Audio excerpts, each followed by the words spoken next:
Hello and welcome to Watch Habs Hockey in Rob's Crazy House, where you watch your game on TV or with whatever stream service you use, and I talk hockey and hopefully get some participation. Today we have Montreal is in New York to play the New York Rangers.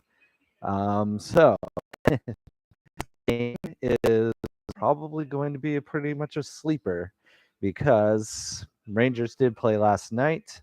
They are not playing for anything. They are in second place in the Metropolitan Division, so they are not going to be moving from that spot, no matter how they do in these games. And Montreal is basically one loss away from being in last place in the NHL.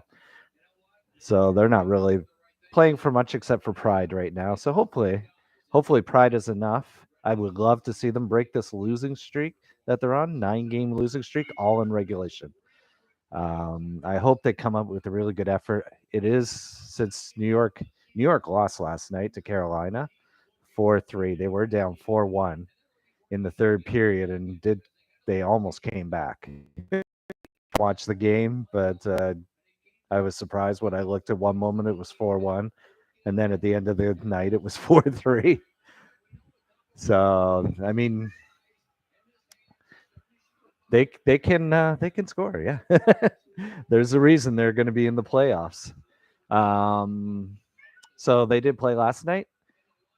I have when teams play the previous night, they're usually pretty sharp in the first 10 minutes. So Montreal have to, I think, endure the first 10 minutes. If they can get through that, they might have a chance. Okay, so let's get to the first poll question. I don't know if you guys saw the news, but Carey Price is getting looked at here in New York, and I don't know. Just doesn't look good. I was going to ask a different poll question, but I think I'll start off with this one. So the first one we're going to ask is, will Carey Price retire? Let's say Price be forced to retire. Well, not forced. Let's will retire.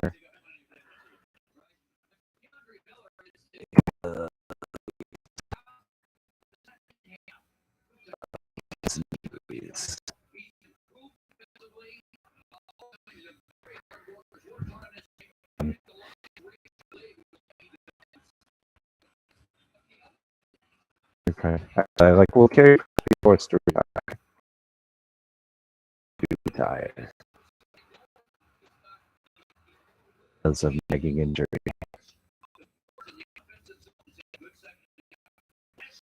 Lingering injury.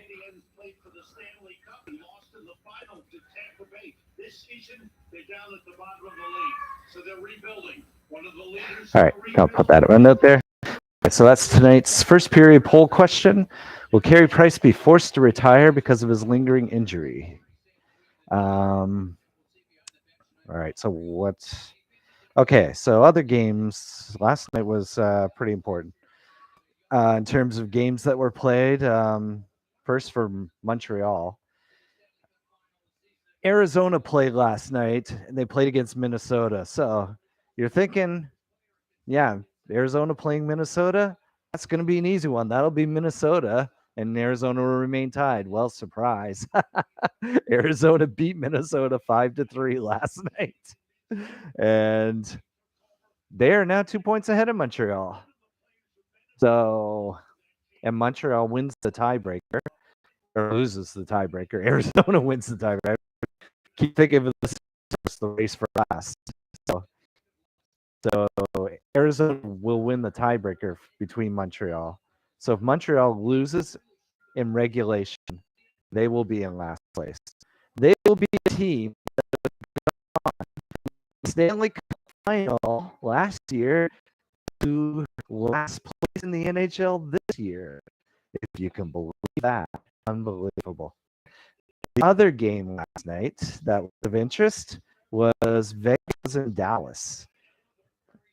Vegas wins that game. They're within 1 point of Dallas. Dallas wins the game, and it's over. Vegas is out. Well, it's in great fashion. It didn't go that way where one team won in regulation. So it ended up tied 2-2. No one scored late out. Scored early in the third period to tie it. So then Vegas, I think, was actually right at the end because they knew a regulation win was much more important than a timer shooting. So they go to overtime, and Dallas, who was really good on the draws, basically kept the puck almost the entire overtime. Hardly gave Vegas a chance. And so they go into a shootout. Go 7 rounds into a shootout. Vegas could not score a goal in the shootout in 7 rounds. The entire season, in fact, they had 3 chances to end it because Dallas shot first and they didn't score. Dallas only scored 1 goal in the 7th round. So Vegas had the chance. Dallas doesn't score. Vegas has a chance to score and end the game. They don't score. 3 chances. So 7 times you can't score. You can't score on your 3 chances to end the game. And then Dallas scores in the 7th round and Vegas couldn't tie it. You know, it just Vegas doesn't. Vegas doesn't deserve to make it. They are mathematically still in it, but they have to win the last 2 games, and Dallas has to lose their last game. And Nashville, who was winning their game, had Calgary tie it up with 0.1 second left in the game. Calgary ties it, goes into overtime. I think they did win in overtime. So, well, I think they won in overtime. So, well, there's nobody here. So I guess I could check myself. Not important. Calgary wins the game. Nashville gets a point. And because they would win the tiebreaker with Vegas, they're in the playoffs. So now there is only 1 spot left to be determined. And as I said, even though mathematically there's a chance, and I guess theoretically there is a chance, Vegas has to win both their games. Doesn't matter win them. They do have to win them. And Dallas has to regulation both of their games for Vegas to get. Vegas had to win against San goes to a shootout and Vegas loses in the shootout. Looks like I'm having issues. What's going on?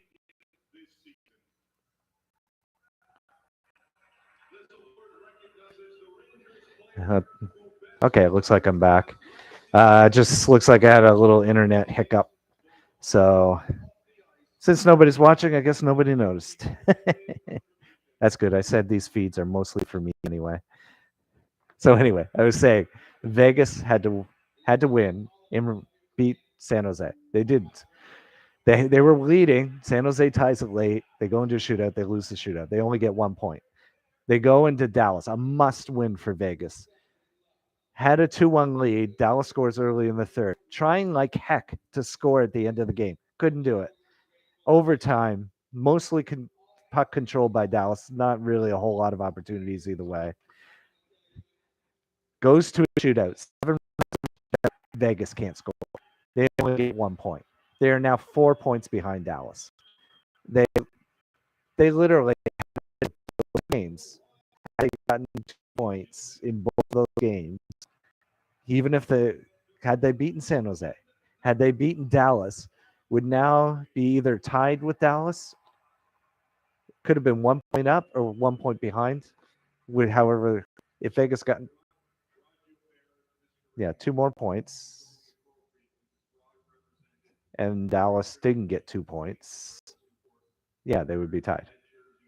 So if Dallas gets 1 point, Vegas would be 1 point behind. But they couldn't do that. Now they're 4 points behind and basically relying on Dallas to lose both games in regulation. So that one's pretty much over. I could say maybe a 10% chance Vegas can pull off, probably not even that much, 5% maybe, that Vegas can pull this off. They have to win both their games too, which is difficult. So anyway, lots happened last night. So I'm looking forward to this game. I'm hoping Montreal. This would be the one game where they're playing a team on a back-to-back. If they can get the lead, it would make it that much harder for the team to come back. So I'm kind of hoping that this is the game they break their losing streak, and because I don't think Florida is going to be a very good game for them to try and break their losing streak. So this is the game. This is the game. This is the game where we're going to get a win on this stream. I'm calling it now. All right. So let's look at the odds for this game. So basically on the money line, Montreal plus 170, Rangers minus 210. So a big advantage for the Rangers, according to the odds. The one I like here is the 6.5 over under. The over is plus 100. The under is minus 120. If memory serves, when New York and Montreal play, it tends to be a high scoring affair.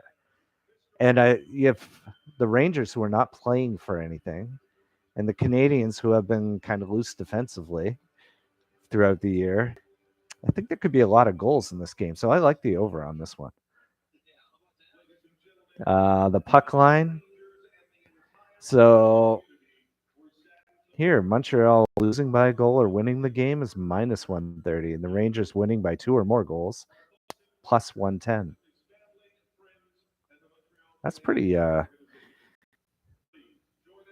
given the money line, that puck line seems kind of skewed, I think, in the Rangers' favor. So the one I like is the over 6.5. And if you, for the reasons I said, this could be a good game for Montreal to win and break the 9-game losing streak. As a flyer, you might want to just take the Montreal plus 170 bet. I think they're due. They definitely do. I'm going to go with that. So I choose Montreal plus 170 and the over for plus 100. Even money, basically. The other thing I was going to go over, I mean, we're just about to start the game, but I just wanted to bring it up before we did. I'm looking at the different awards going out at the end of the year. Some of them are close to being determined. Others are crapshoot, basically. Like, for the Rocket Richard Trophy, Matthews is like ahead. Win that.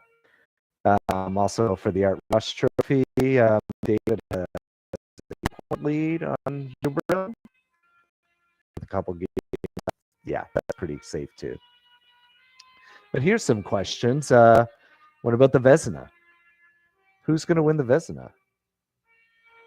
I mean, I've heard people say, oh, it's Vasilevsky, but I was looking, but his numbers, yes, he has a lot of wins, and Tampa Bay's in the playoffs, but in terms of goals against her, she's not even near the top. I look and I see up in both of those numbers, it's Shesterkin, who I don't think is playing tonight, but it's a back-to-back, I guess, because he played last night. So you get him at the top in goals and save percentage, and then who else? You have Markstrom, who's not at the top in that, but he does have the wins, so he's like in third place in both goals percentage and wins at 37. Boroski is the best at 39. See, even Vasilevsky isn't even top some wins, although he is a great goalie. Let's see what else. The other one I wanted to get to tonight, and that'll be part of the second period poll, is this rookie race going on. And I can go down the points leaders of the rookie race. You have Bunting, and that'll be an interesting question. As a 26-year-old, does Bunting be also 63? Zegers has 60 points. Raymond from Detroit has 56. Sider, a defenseman from Detroit, fourth place with 49 points. That's the interesting one. And then you have Lindell from Florida, 44 points. And as for reference, Cole Caulfield is eighth in this with 40 points. So I want to get to that. There's also who wins the Norris, who wins the Hart Trophy. These are interesting questions. Now that we're nearing the end of the regular season, we can kind of bring these up. All right, just through the national anthems. We're just preparing to get started here in a couple minutes. I believe Montembeault is playing Nets tonight, and we should have Georgiev for the Rangers, but until I see for sure, don't know for sure.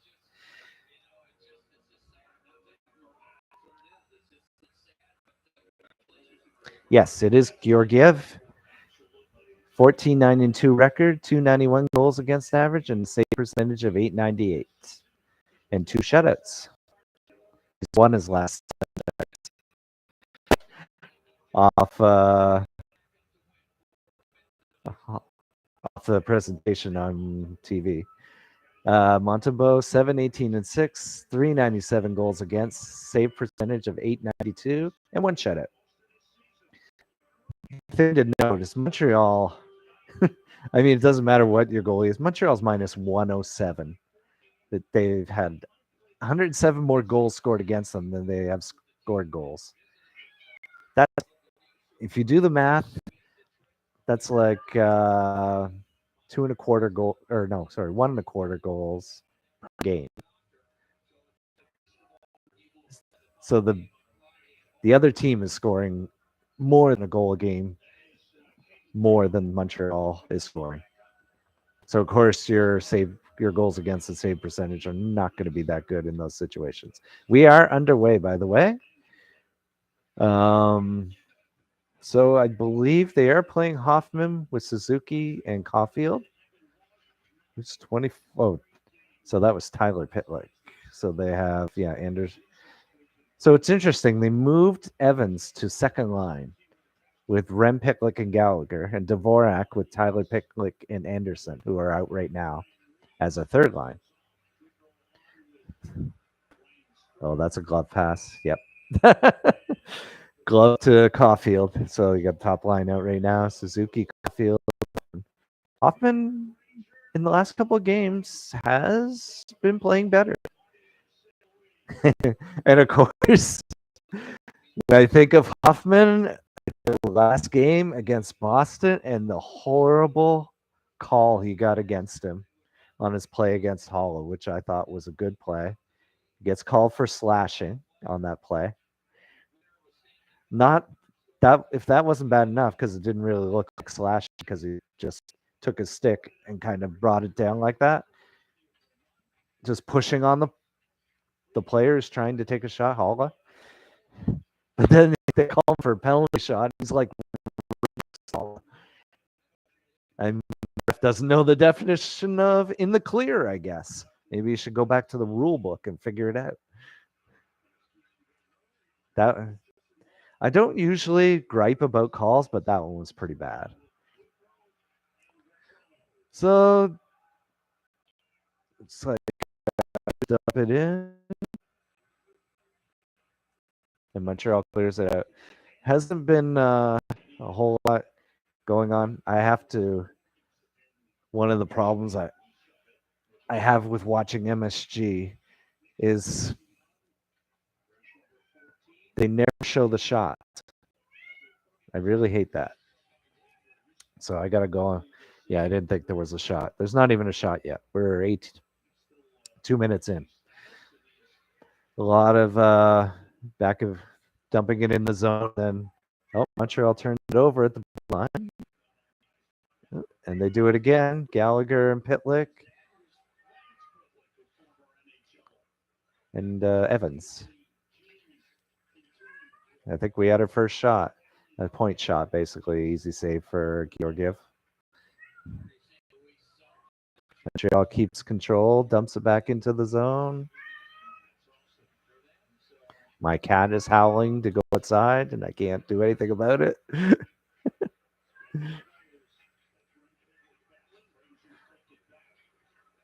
Rangers get control. Montreal tried to put some pressure on, but wasn't able, only able to generate that one shot. If they called it a shot, I'm not sure yet. And the Rangers, excuse me for a second.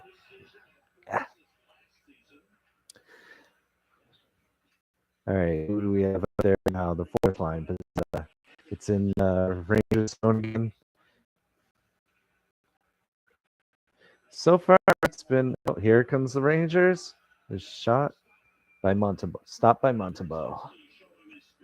Pretty easy save, actually. Oh, you know what? I'm a little dry. I'm going to need a little water refresher.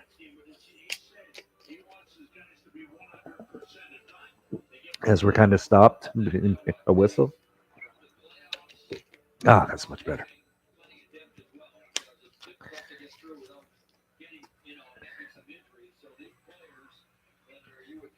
All right, it's in the Montreal zone. Let's see what happens here. Rangers trying to generate a forecheck.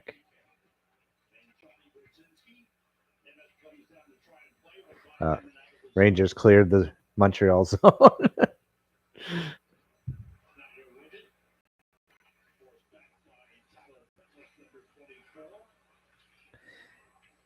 And we have the.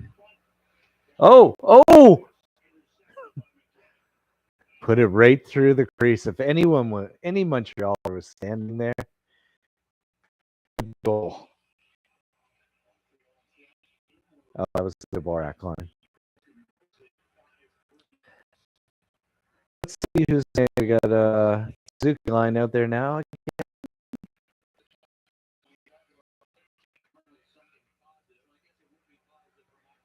Nothing doing in the zone. And Rangers go the other way.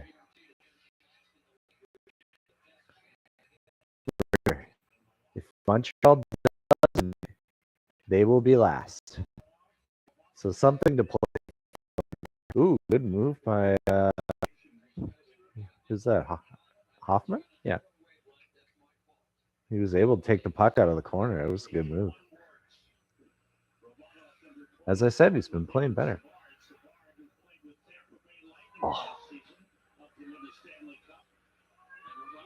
If you see me wincing, it's because the cat went to the bathroom. Against Montreal.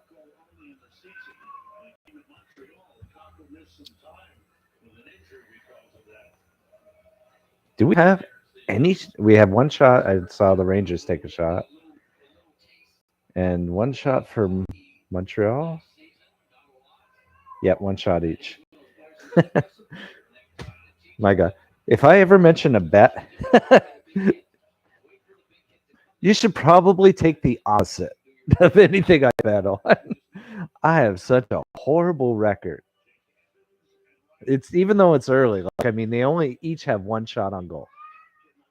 Ooh, that was close.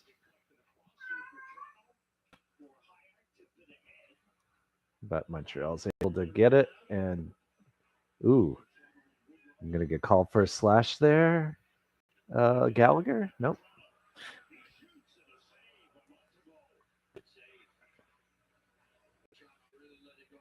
The Toronto. Hope they turn it over. But shot from distance, Montebo, pretty easy save for him. So now Rangers have 3 shots. So Vetrano. Yeah, that's the top line.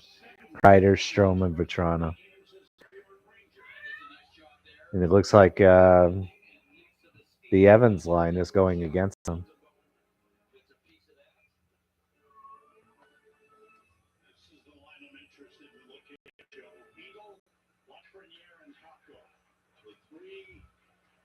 Here comes 2-on-1. Oh, behind Hailing. But they still have it in the zone. Hailing with it.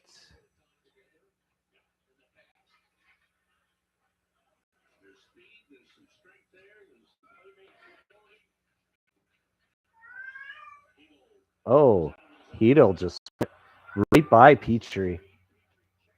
But Petrie got enough on it with his stick to stop it from going on goal. I think they're going to dump it in for a change. But when you do that, you got to do it from the other side of center. Another pretty easy save for Montreal. You know what I need?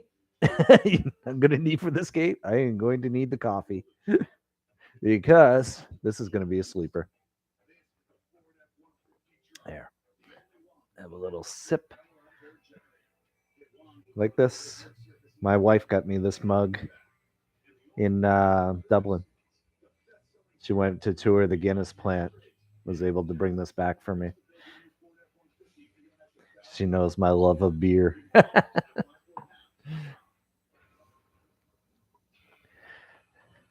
Yeah. Gonna be a sleeper game here, I think. Oops. Why is this? I think I clicked the wrong thing. All right. Yeah, the shots are now 4-1 Rangers. I said, actually, teams on a second of a back-to-back, they have a lot of energy. They have their legs going when they first start. Even so, the Rangers have not been particularly strong. As I said, they really have nothing to play for. It's hard to get up for those games. You're playing against the last, and no matter what you do, your standings are not going to change. That's a hard game to get up for to play. Falcon weather the first 10 minutes, and so far it hasn't been much of a challenge for them. The Rangers haven't made it tough so far. But if they can weather and they can get their feet moving, maybe take a lead.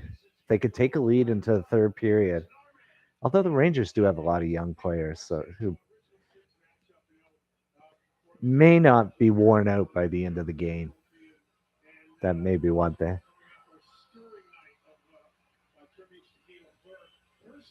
Ooh, they have the 10 on for Guy Lafleur again this game. They probably play with that jersey the rest of the season. Ooh, deflected off a win off the face-off for the Rangers, and almost caught Montembeault going the wrong way.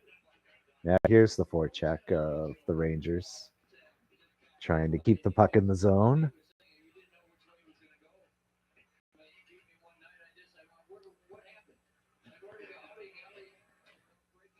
And Anderson is on. Yeah, the Dvorak line. I have to keep looking because they changed that up.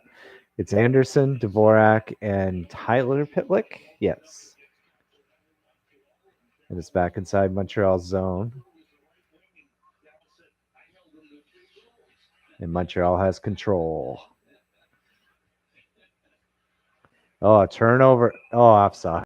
Lucky for Montreal. They turned it over. It did go outside of the blue line, but just offside. There was a player trapped inside. Didn't quite get back in time. Take another drink during the break. Keep myself awake.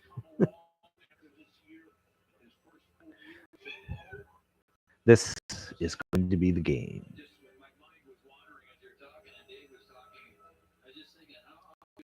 Hey, face-off win for Montreal. So you have Romanov and Savard out right now on D, and Hoffman, Suzuki, and Caulfield. What was that? What was Georgiev doing? He looked like he fell down or jumped up in the air. I'm not really sure what happened there. It was weird. Hoffman. Oh, Who was that? Hoffman who knocked it out of the air towards the net. Oh, giveaway. Caulfield put it right on net, but Georgiev with the save.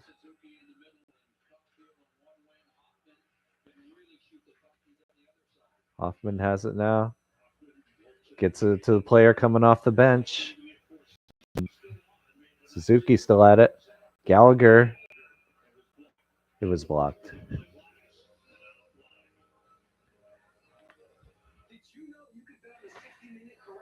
Oh, this isn't a commercial break. This is just a mini commercial break during the stoppage of whistles. Yeah, that. Oh, he just stumbled. Georgiev stumbled. That's what. That was. Yeah. The announcer was saying you can get hurt. Definitely can get hurt that way. 3-on-2 here for the Rangers. But Montembeault's pretty sharp angle shot, and he just stood up. They'd still have it. But Montreal gets control. Oh, that was almost a breakaway pass. It was at the Evans line. Gallagher and Pitlick. Pitlick with a good shot from feet from Gallagher. Ooh, my tongue's getting tied up. Gallagher fed him the puck, and Pitlick took a pretty deep. Ren Pitlick took a pretty decent shot. But Georgiev with the save. That's Montreal's best chance. Evans gets it, puts it down low to Gallagher, up in the slot. Good shot. Good save. One timer by Pitlick. That wasn't. It's interesting when you go for the glove side now. Do you go high or do you go low between the pad and the glove? Because Pitlick went low between the pad and the glove, but Georgiev anticipated that he would go low, and that's where his glove was, so he was able to block it. A lot of players have been trying that. I think goalies are adjusting, but it's like a guessing game. It's basically, do I go high or do I go low? There's a penalty. High sticking.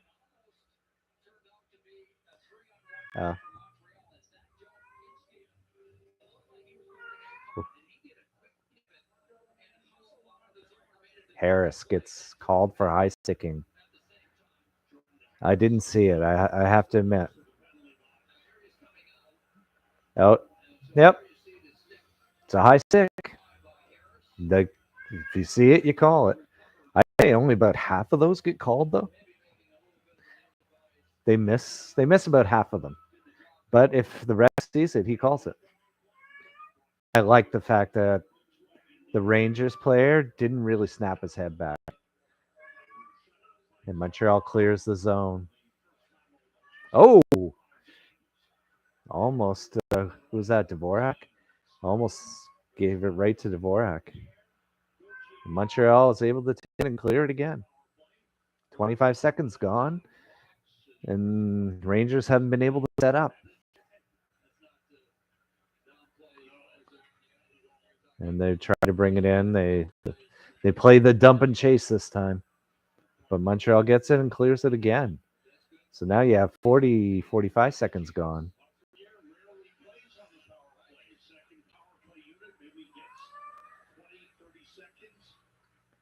Here they come again.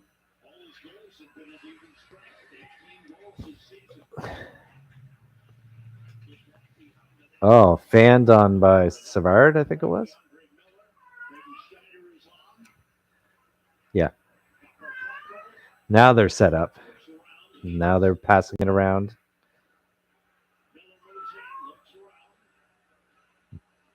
Oh, that one. You always worry when the player pivots from below the goal line to out in the bumper position. They still have control, passing it around, but haven't really got a shot. Oh, they just tried to chip it in front and bang away. Nothing doing. 25 seconds to go.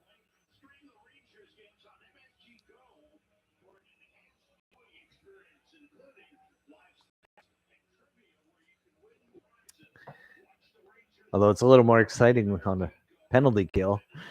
Still need a little bit more coffee in me, I think.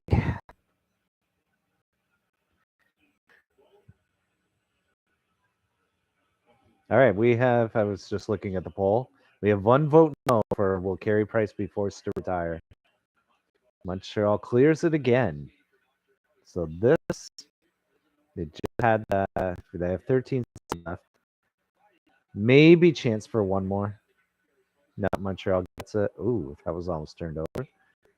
But they still have it. It's gonna, yeah. So they just had that one little chance, which really wasn't much of a chance. And the penalty is over.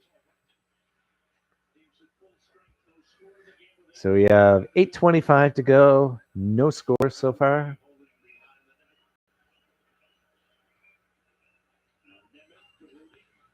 Oh, Suzuki with a good anticipated pickoff of that pass. But then the pass to Caulfield is off his skate.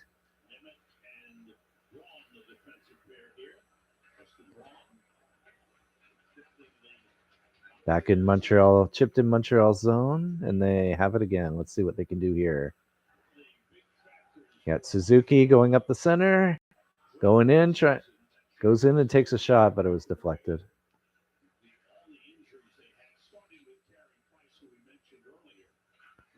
Now the Rangers trying to take it in with control. A high popper. Oh, that was close. Just another shot from the point. People in front. That's outside the zone. So the puck gets deflected, goes way high up in the air, and just fortunately bounces on a Ranger stick. Those are the toughest to deal with. Montreal has it. It has to wait for a player to come back out. Or they would have been offside. Again, they've been picking off the puck a little bit. Every time Rangers trying to take it out, they've been good with their sticks so far. Oh, Goodrow strips Pitlick. Tyler Pitlick. Taking you to school. So Anderson coming in now from good pass from Pitlick. It goes right to Georgiev.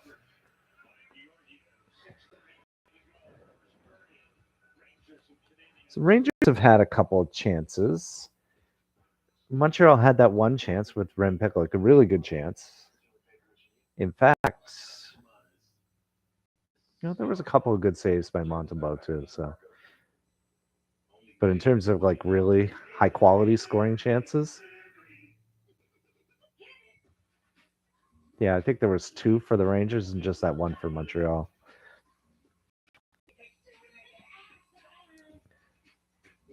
I said this was going to be a sleeper. We're in a commercial break. So for the first period, I want to talk. First period intermission. I'm going to be talking about the Nhl Awards and who's going to get what, and then we will start with the poll question for the second period with that topic. Since playoffs are pretty much determined, we have just. I mean, I didn't really look to see. Is there any chance that any of the positions change? We only have a couple games left. Well, let's take a look at the standings where they are right now. So you have Florida, who's gonna call who wins the President's Trophy. That'll be another one. They're 2 points away from each other, 80 games, and they both played 80 games. Toronto and Tampa Bay. Toronto's got second place locked. Tampa Bay and Boston, they are 3 points apart, so it is possible that something could change there. Oh, you got Martin St. Louis talking about Price, I think. How lucky I am to be in this league again. Obviously not as a player, but behind the bench, and having the opportunity. I'm just gonna listen to him for a moment and see what he's talking about. It's a great opportunity, and I know it's going to be a lot of fun. Oh, he's talking about it. I think.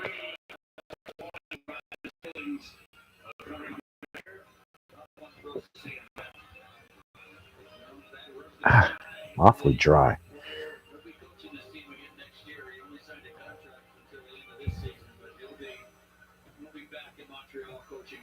We got Evans line out there. He's trying to strip the puck.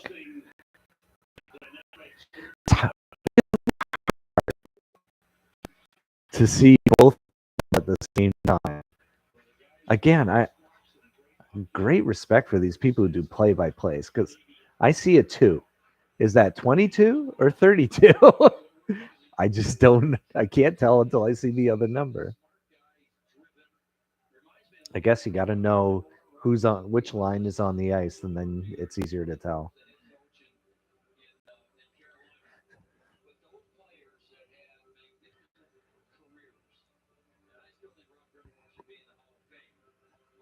No, I am going to need some. Well, we're gonna have to wait. I am really dry. If you see me like touching my mouth, it's because it's dry.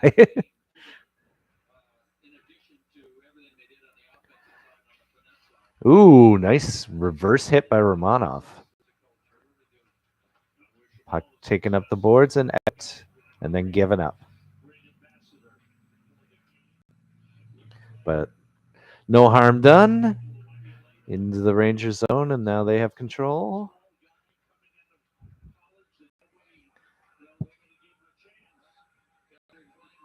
Oh, good. 45 is Dauphin. Pizzetta. And who else is on that line? Paling. And they're trying to create a forecheck in the zone. Oh, nobody on the point. Dauphin ranging around, but nobody was on the point, on the right point. And they're back in. But Dauphin was stripped of the puck. Haven't really generated a whole lot. There hasn't been a lot of, for either side, there hasn't been a lot of opportunities. Nice head manning of the puck, but no place to go for Rangers. Which line is out there? Try and quickly figure that out. Must be the Brzezinski line. Oh, that was almost a 2-on-1, but didn't quite make it for Montreal. That's out of play. So they flipped the defenseman, or I didn't really see the play. I was trying to see which line, Rangers line was out there. But the puck was flipped into the air, and there were 2 Montreal players who would have been a 2-on-1, but it landed short of them. Okay, now that we're in commercial break, I got to get some water in me.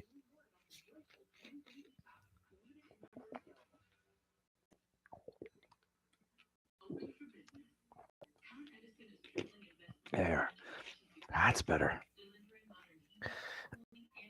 So this is Rob's, or this is Rob's. This is Watch Habs Hockey in Rob's Crazy House. If you like these broadcasts, you can click like. If you really like them, you can click subscribe. And if I had any viewers to listen to me say that, that would have been good. Seriously, though, my thoughts on doing this again next season, I would really like somehow to get access to the feed and put it up. I'm also thinking of going a little bit more high tech, maybe with some graphics for next season as we're closing out this season. I won't be doing anything this season, just because I don't really have the time, and I want to prepare a little bit if I want. And the season's pretty much over, so I'll put the effort now when I have the whole entire season to work it and get a lot better. So right now, just be talking, but next year we could have some graphics, and maybe I'll get my hands on a feed that I can actually put the broadcast. That would, or on the stream. That would be nice. But I'm getting ahead of myself. But I will try, at least try. And we're back in action.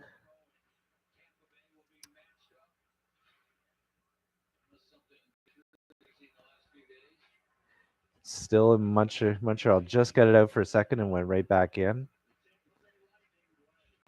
We got Anderson now with the puck. Edmondson and Petrie would be on the point. Oh, good stick. Who was that? That was Tyler Pitlick, who it was basically the puck was turned over and it was a 2-on-0 down low, and he intercepted the pass. Pitlick did. Tyler Pitlick. Rangers with control, but just gave it back to Montreal. That was definitely going to be the best chance of the period. He doesn't get it. I think that's an easy goal.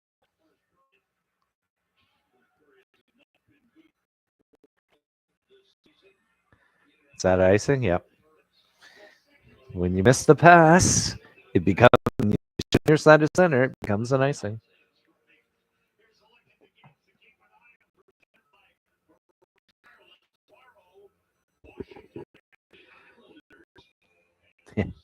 Games for New York to keep an eye on. There's nothing to keep an eye on. They're in second place. They will be in second place at the end of the season.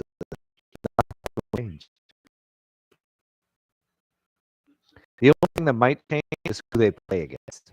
I guess. Maybe that's why they're watching those games. Oh, here we go. Is that a dive? No call either way. Oh, what a save by Montembeault off his own player. And here we go again. Rem Pitlick tried to put it in front. It got deflected. It was Jake Evans who almost put the puck in his own net. And Montembeault made an absolute brilliant save. The best save of the period is off his own player. This game just really just opened up all of a sudden. Rem Pitlick with one almost breakaway. And the second one, it was a 3-on-2, I believe. Here comes Suzuki. Oh! Caulfield cruising through the slot. Suzuki almost got it to him. Here comes Caulfield again. Oh, he's starting to dance. Oh, Suzuki right on the side. Oh, Hoffman couldn't make contact. Things have to. Oh, that was close. They had a 2-on. They constructed a 2-on-1 down low, but couldn't get the puck through. Rangers. Montreal gets it. Things have definitely just opened up. Hoffman delaying to get the change. Paling doesn't power. Oh, Dauphin almost had the puck all alone. Oh, yes, yeah. Paling scores. Get my horn sound.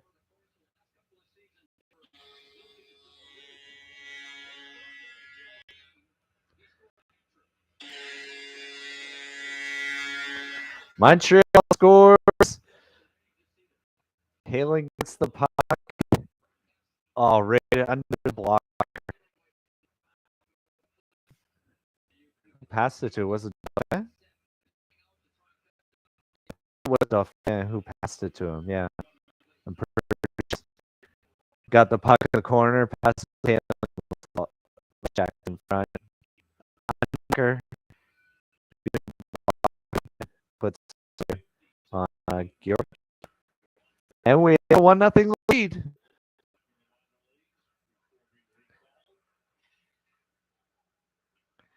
Montreal started it when the game opened up. They've traded some chances, but Montreal gets the better of it. So that's good. Dumps it in. They get it in the zone, but Rangers have control and go right back the other way. Easy save for Montembeau.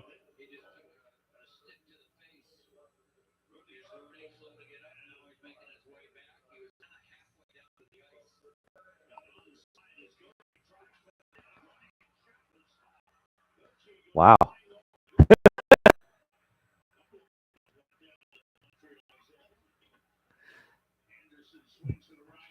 So a Rangers player just tried to make a power move. Didn't see who was defending. It runs right into Montembeau, but he gets flipped up in the air and over. Montembeau doesn't even flinch. Had no problem dealing with that. It was a really strange play.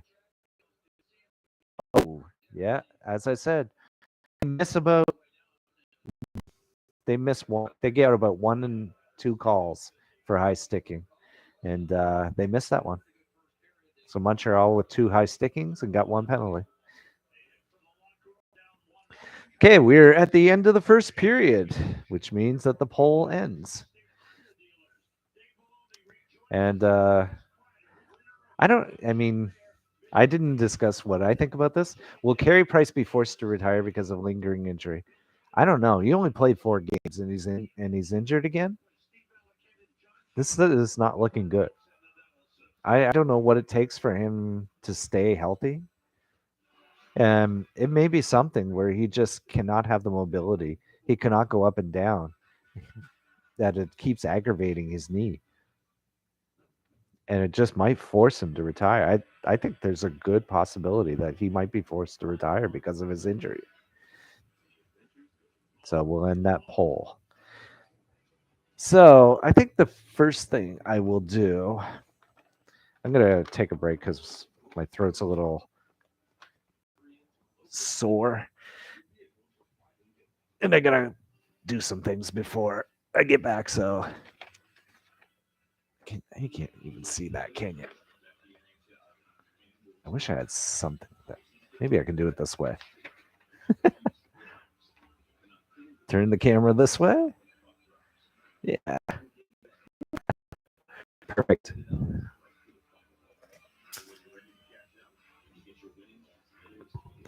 I'll be back.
Congratulations to the first Roger Gilbert Award. Yeah, pretty overwhelming. Right. In a couple of days. I was lucky enough to get to know Rod my first few years here. Obviously, I had the privilege of seeing him play hockey. Right. Heard terrific things about, got to know him as a person, as a community. And,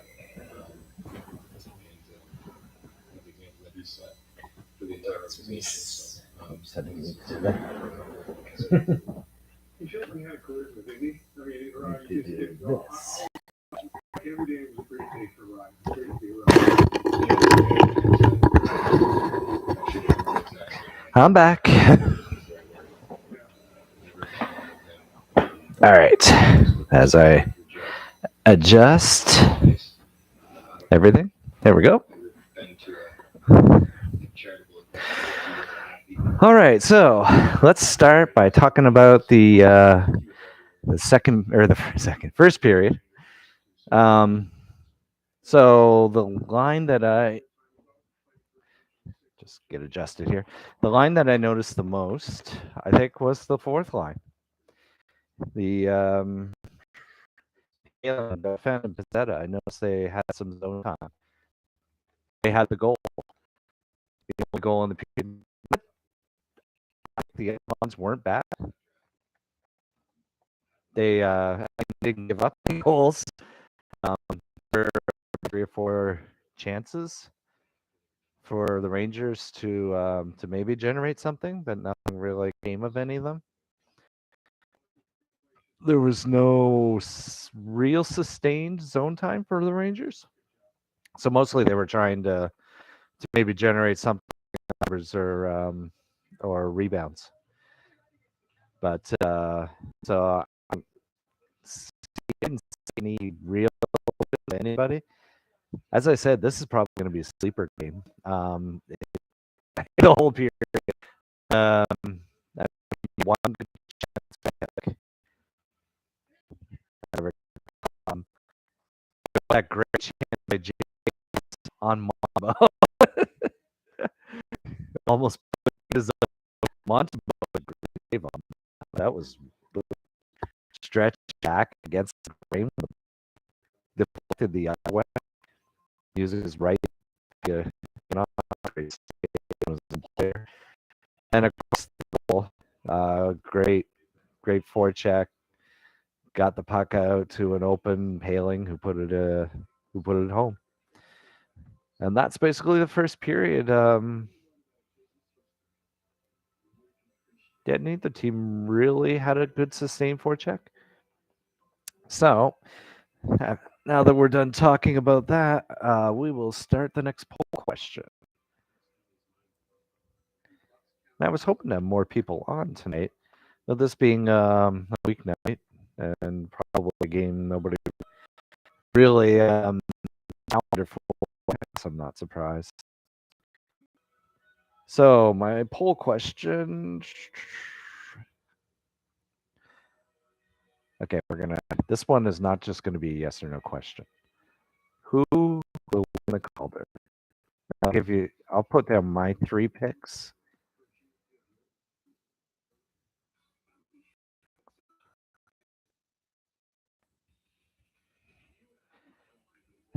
And I know the first one is probably going to most people who aren't Toronto fans do not like the idea of Bunting winning the Calder because he's 26 years old.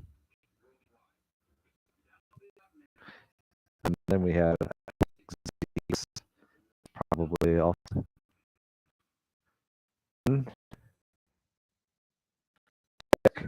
I think you really have to consider when you're talking about a.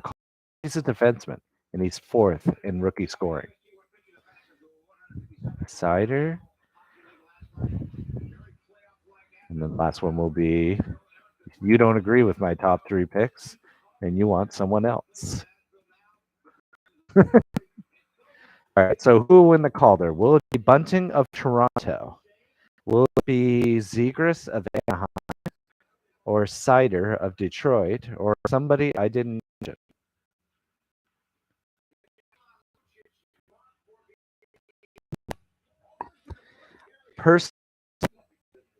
Okay, Bunting has 63 points. Zegras has 60. Raymond of Detroit has 56, and then Cider in 4th has 49. But he's a defenseman. So I think my personal pick, I think Cider is the one who's going to win the Calder. Because because he's getting that many points as a defenseman in his rookie year. Bunting is also a plus 27 with those 63 points. That's my opinion. Cider, maybe I'm biased because I was a defenseman. When you're that great offensively and you're a defenseman, I think that makes you. You're not supposed to be number one in scoring as a defenseman, but the fact that you're number four, I think should definitely at least get him in the conversation for sure. He'd be my pick. No. So, but that's my pick. Just you could tell me what yours is. That would be great. And another great. Give me your opinion on whether you think Bunting should even be considered. The fact that he's 26 years old. It seems like a lot of people. I know a lot of Toronto players are going to be really upset if he doesn't make it. They're going to say it's rigged against him. Oh, who is the goal? Was that it's the Oilers. Mike Smith tried to score a goal. They're showing highlights. He just missed. It hasn't been a goaltender scoring in a long time. That would be interesting. Okay. So as I said, the Rocket Richard, that's Matthews. The Art Ross is going to be McDavid. Those are pretty much determined. We also have Vezina. So if you have thoughts on Vezina, don't be afraid to shout him out. You have Shesterkin at the top in goals against average and save percentage. You have Bobrovsky with winning in the wins. Who else? Markstrom is in all three categories. He has the third best goals against, third best save percentage, and the fourth best number of wins. Because he's in all three categories, maybe you choose him. But given the fact that Shesterkin has put up such numbers, both in goals against and save percentage, I don't see how he doesn't get the Vezina so far, with only 2 games left. The Norris Trophy. I got to tell you, who? I think it's somebody on Nash. Yeah, I got to remember Yossi, right? Yossi on Nashville is having a stellar season, if I'm not mistaken. So I'm just going to look that up quickly. I guess I'll go by teams. Nashville Predators.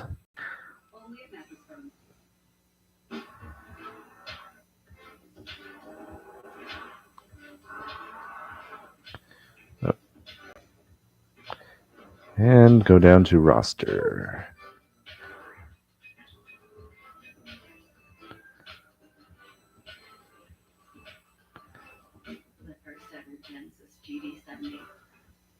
Proud to be named Trend's 2022 SUV of the Year. Oh, wait. Welcome back. Are you part of a business with a no-quit attitude? Oh, yeah, Yossi has 93 points. That's what I was looking for.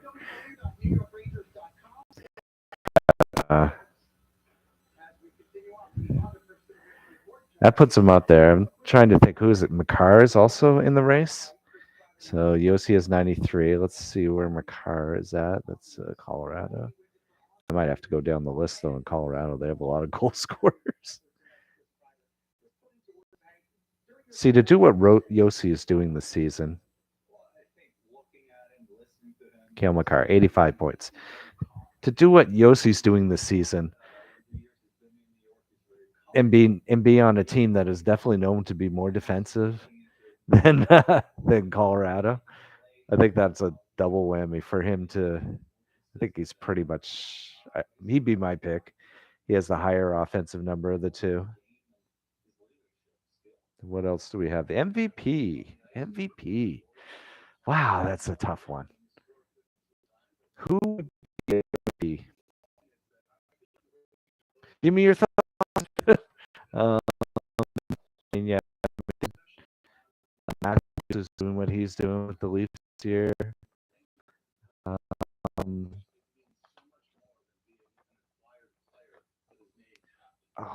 who is it with the Colorado? McKinnon, right? Am I not on that list? I mean, there's a lot of interesting ones, but I wanted to ask was about the Calder, because I think that's an interesting race, and whether or not had Caulfield not had those 40 games where he didn't really do a whole lot, maybe in the mix for Calder. Yeah. And what was the reason for his lack of production early? Was it him? Was it the coach? Was it both? But it's all in the past now. He's 8th on the rookie scoring list. There's no chance that he would be considered for Rookie of the Year right now, based on his numbers.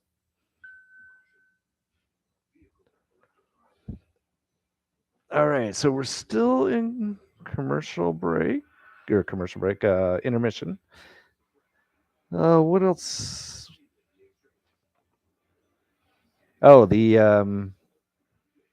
so there are 2 games. There's one playoff race that's left, and Vegas really screwed up this one.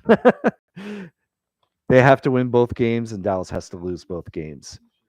They are both playing tonight. They're playing at Chicago, which is a pretty easy game for them. But the other game is Arizona's playing Dallas, which Dallas has to lose in regulation that game. What are the chances that Arizona beats Dallas in regulation? Not good. Not good. Vegas is still mathematically in it, but is pretty much out. It's just got to be official. All Dallas needs is a point. They would get a point, they're in. If Vegas doesn't get both points, they're in. So by the end of the night, the playoff picture could be decided. It'll be after this stream though. It's because it's going to be starting. It's actually probably starting right about now. Are we back in the second period?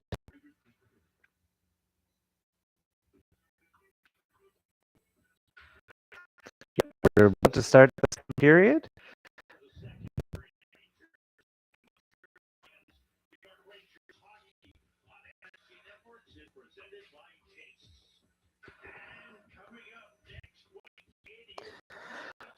All right, we're just about to the second period. Montreal leading 1-0. You're watching Watch Habs Hockey in Rob's Crazy House. Let's click like if you really like it. Click subscribe.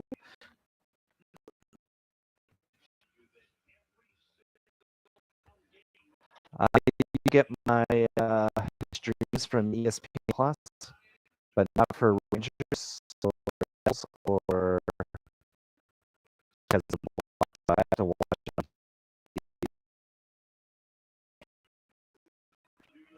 Who is the last Canadiens head coach who played for the Rangers? I tell you honest truth, I would have no idea.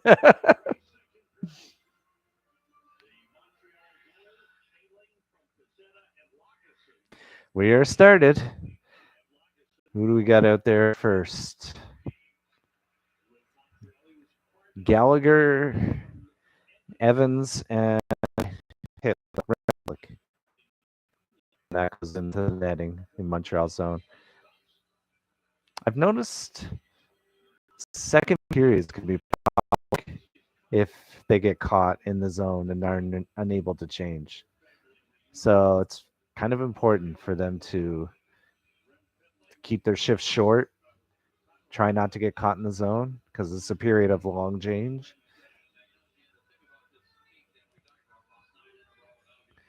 It looks like they're still out there. Anderson, Tyler Pitlick, and I believe Pitlick just went around Rangers player. Ooh, and then he collides with Anderson. That's not a freight train you want to be running into. And it's back out.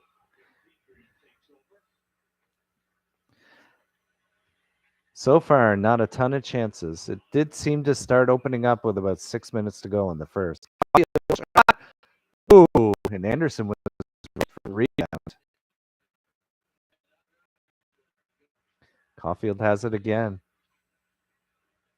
And it's back into the zone. But the Rangers have it.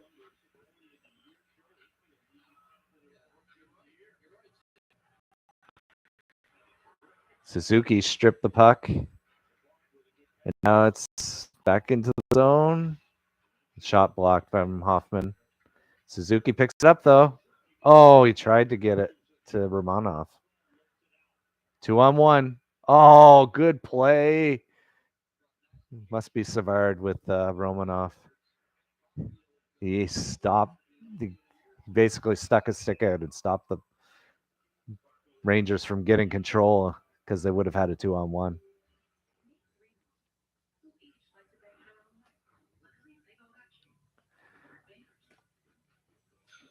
One nothing Montreal.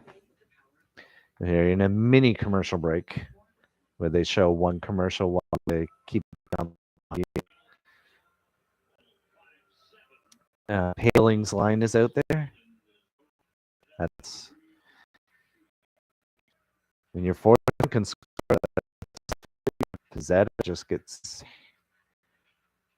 body checked and come up with the puck.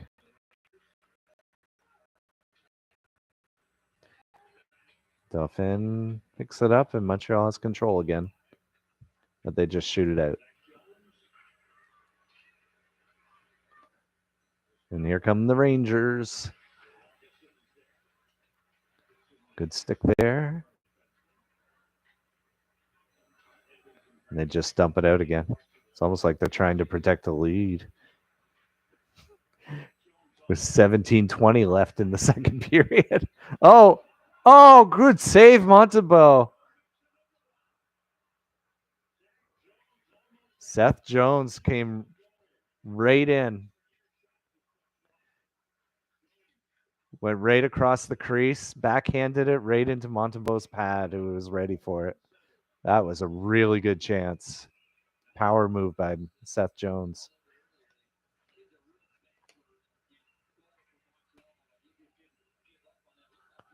Here, now they're trying to use their speed. The Rangers, they dump it in and chase it with speed. And they have control again. Ooh.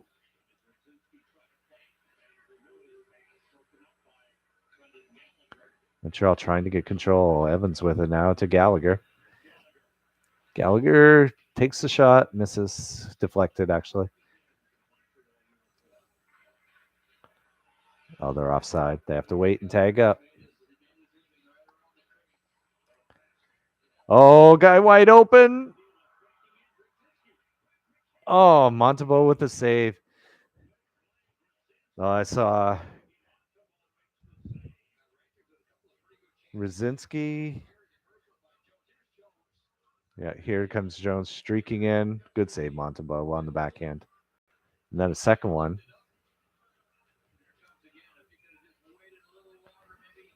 It was the guy coming off the bench and then passed it to Rzinski, who got a good shot, but Montembeault was right there. So it's been some chances by the Rangers here in the second definitely turned up.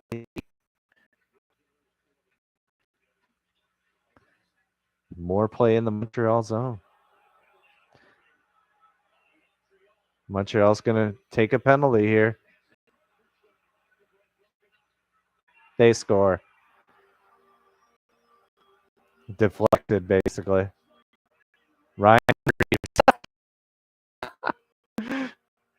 So 2 fourth-line players on 1. That was deflected. Ryan Reeves shot went off his stick.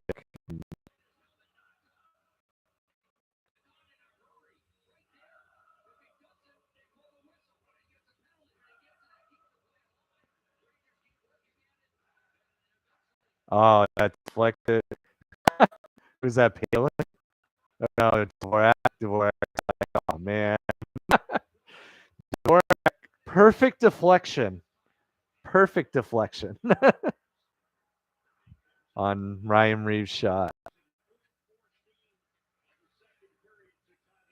And Rangers are in there again. Let's get their feet moving.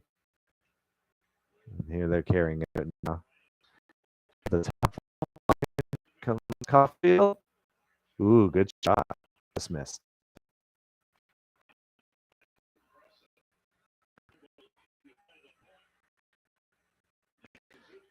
Fontabo makes me a little nervous there. Just a little casual back as it heads directly for the net, and all he uses is a goal stick to stop it. Here they come again.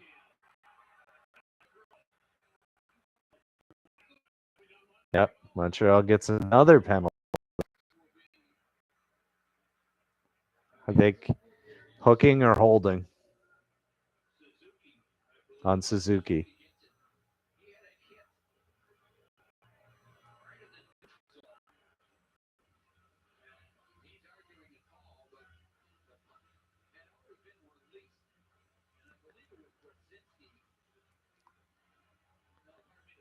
Oh, no, it's interference, sorry.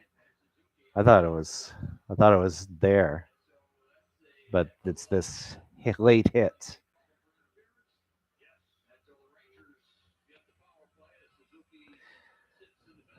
So hopefully they can kill this one like they killed the first one. But Rangers start with control, which they didn't have the first time. Now we got another whistle. Oh, Rangers getting in calls now. We're even 6 seconds into the.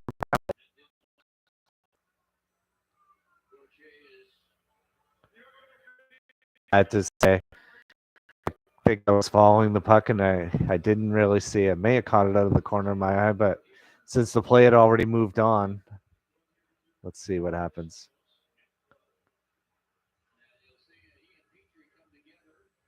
Oh, the cross check in front of the net. Yeah, that's pretty weak.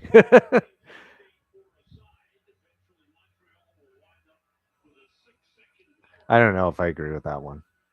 We'll take it. It's probably the even up because they just did 3 calls against Montreal. So you knew they'd be looking to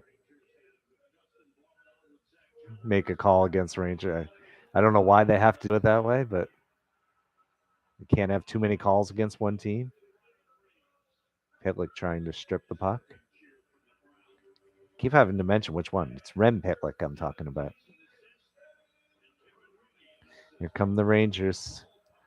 So this, I think, benefits the Rangers. 4-on-4 hockey. They got some speed and skill. Oh, picked off. That Evans couldn't quite get it out. And here they come again. Oh, they tried to get it in front, but couldn't. Pitlick. They're coming in. Anderson takes a shot, and it goes over the glass.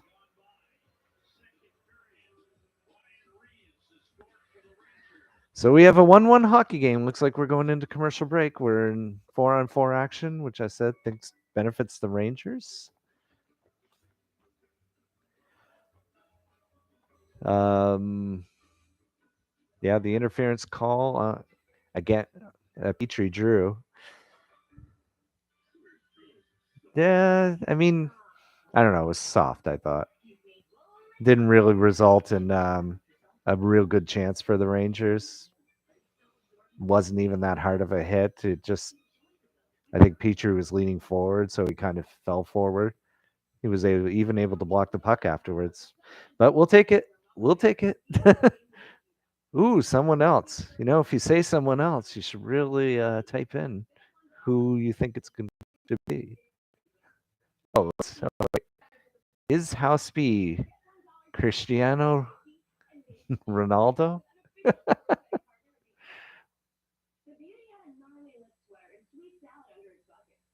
Well, I don't think he's going to win the Calder.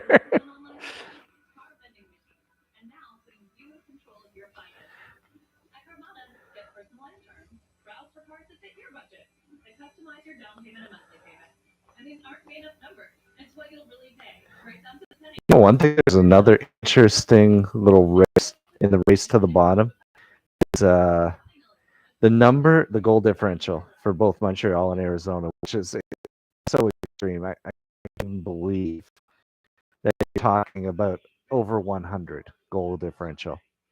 Montreal 107, Arizona 108. Like, how? How is that possible? I mean, 20 wins on the season. Possible. How can you get only 2 wins? Dvorak, nice goal. Perfect deflection to get it into the net. And Reeves gets the goal. All right, we're back. 4-on-4 action for another 46 seconds.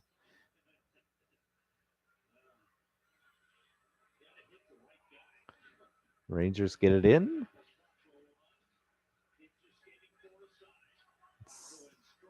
Let's see how Montreal gets it back.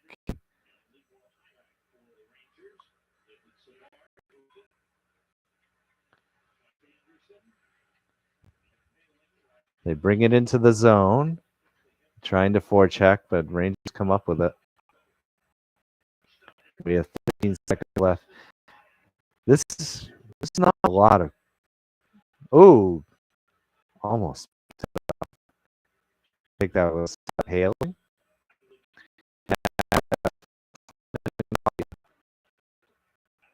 The 4-second power play now.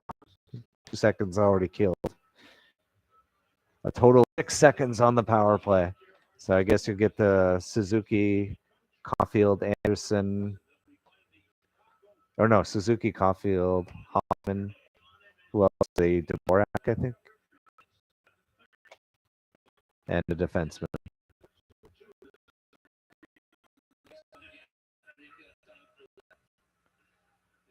Who's...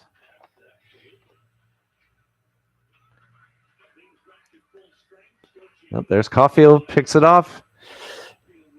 In the slot. Oh!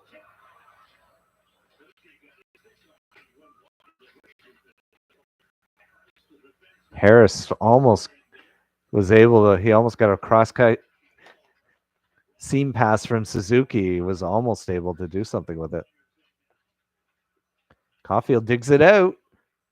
Oh, couldn't get a shot through. Montreal still has it, though. Turning some chances here. They still have it. Suzuki still has it. Oh, he gave it up. Is that icing? Oh, oh my God. Harris just edged off enough to let the puck cross the line. Not enough that the linesman was going to call him for not trying hard enough. Wow, that was close.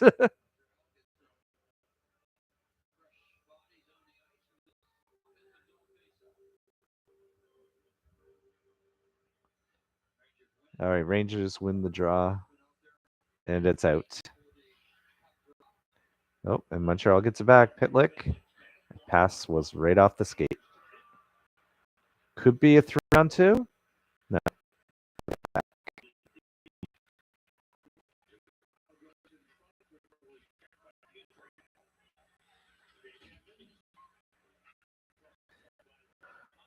So Montreal takes it. Oh, that's icing. Yeah. I was going to say, Rangers, about the first 4 minutes or so, were really all the Canadiens. And it's kind of gone back to even up now. Where it's just kind of back and forth action. Just like the first period, just not a lot of chances being generated. We have 11:25 remaining. I shudder to think how many shots and goal there are. Off in Montreal zone.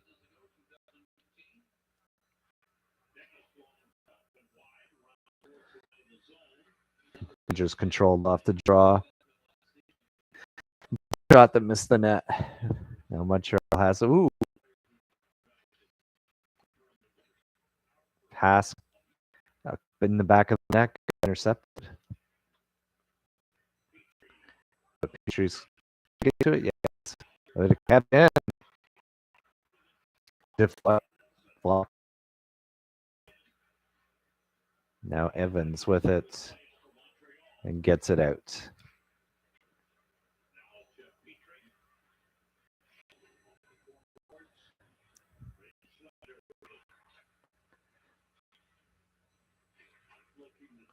Montreal trying to forecheck here. Anderson we've got kind of pulled down. Dvorak on the puck. Anderson. He's got it. Get in front. Good by to get hit, but pull the puck away.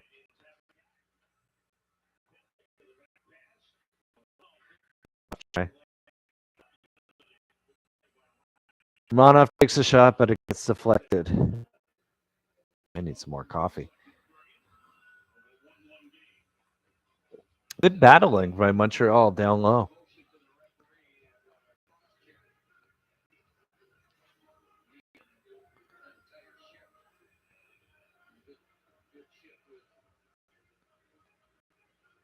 Oh. Face off in Rangers zone. Montreal wins. Savard trying to put it down low and does. But they're going to come out with it.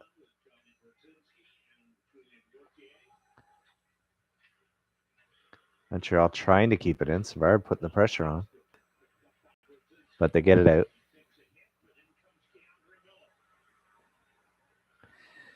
Rangers trying to control in the zone and generate a chance here.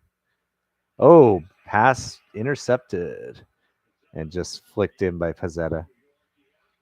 And then he comes in for a big hit.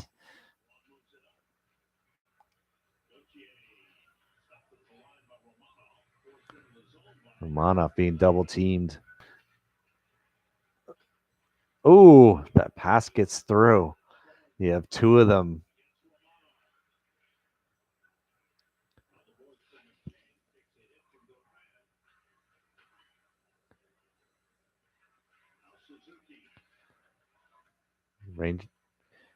Rangers just, except for that maybe 4 or 5 minutes in the second, they've been having a tough time generating zone time. Although Montreal hasn't been much better. That's offside.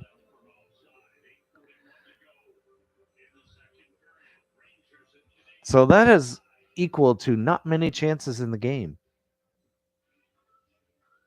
You do have to remember Montembeau's save off Jake Evans. Deflection. That would have been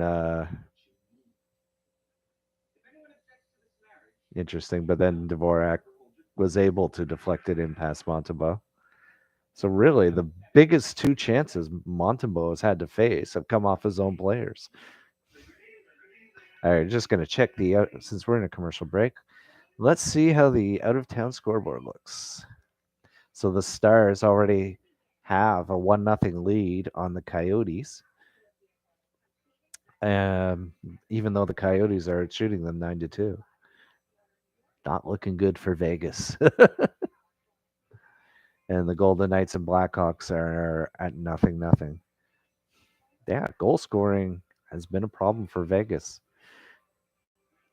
because last night, as they were putting the pressure on, trying to win the game, they couldn't score. They had 7 attempts in the shootout, couldn't score. 0 for 7 in the shootout last night. And they still can't. They've had how many shots today? Tonight? They've had 8 shots tonight, no goals. It won't matter anyway if the Stars win. All right, commercial break. This is Watch Habs Hockey in Rob's Crazy House. Oh, and we're back from the commercial break. Mike Hoffman drafted 5th round, 129th overall by Senators in 2009. 202 goals, 225 assists, and 11 NHL seasons.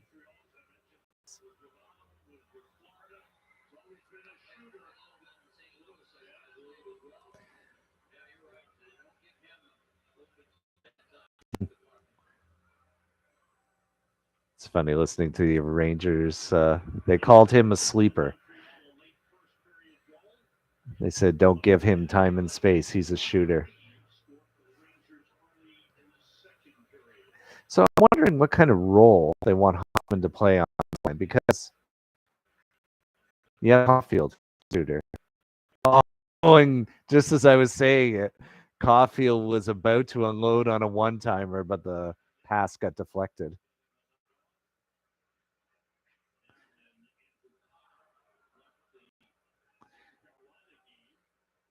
So what I was saying, this line, the Suzuki Caulfield Hoffman line. Caulfield is a sniper. Hoffman's a sniper. I just never not used to seeing two pure goal scorers on the same line. So it makes me wonder, do they want Hoffman to do more than just score goals? Is that like, are they trying St. Louis trying to like increase his role other than just a pure goal scorer? All right, so now we have Evans' line out there. You know who's been quiet? Gallagher.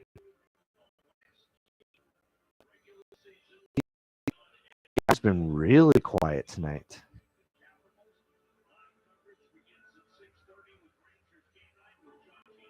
He did have the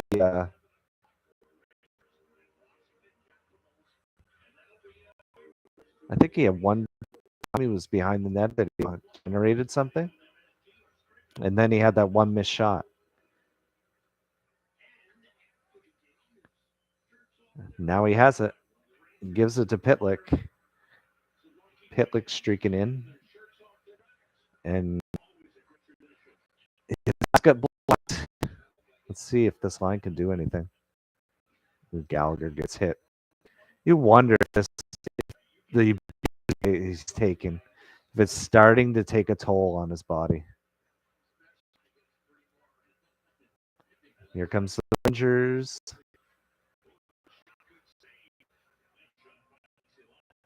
Left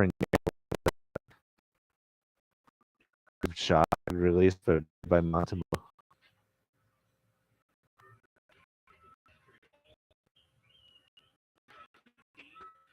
think we got another line there.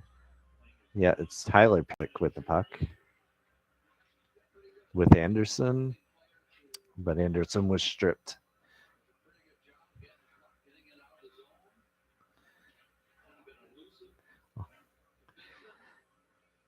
Yeah, the Rangers don't give you much.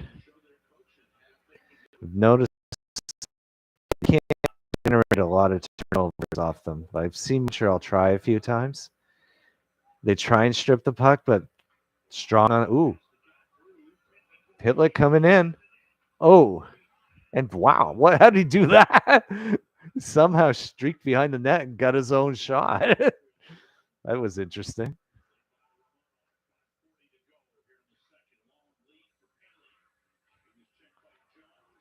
What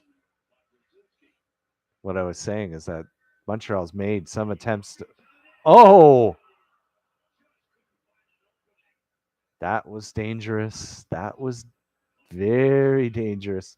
Power move to the front of the net, and just Montembeault had it covered. Montreal has allowed a few of those power moves. They're worried about making sure they don't run the player right into Montembeault, but it's resulting in some chances. Still in Montreal zone. Now they have control. Oh, and Petrie gets stripped. With a great save after Petrie got stripped of the puck. That was not good play by Petrie. He was basically taking too much time with the puck and stripped him of it. Resulted in a really big chance by the Rangers to score. You can't do that. With the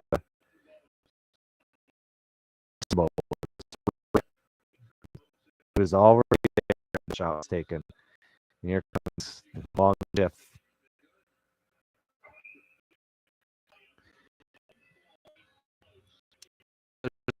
Play. So I'm gonna call back. He got to move the puck. Can't sit there trying to sit with when you.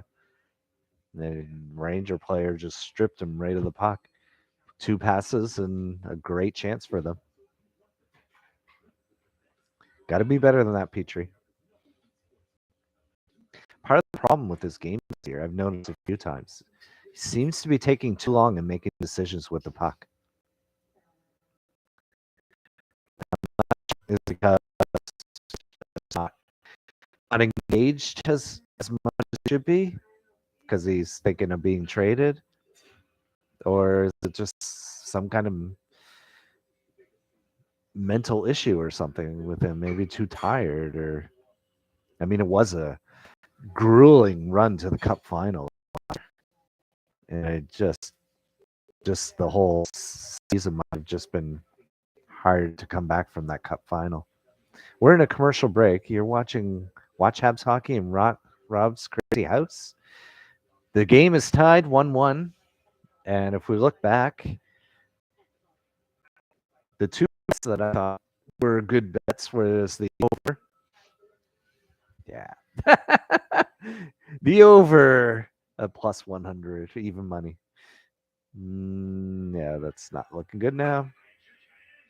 And I said take a flyer on Montreal at plus 170.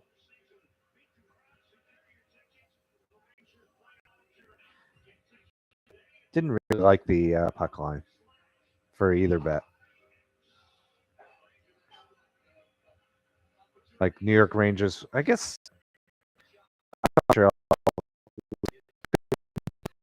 This game especially because it's back-to-back for, oh, yeah, that's the second power move. We're back in the game, by the way. They were just showing the replay of the power move by the Rangers player. I said it was the second power move that Montreal allowed this game. And actually, the third one where the Ranger player went up and over. Now Montreal has it in the zone.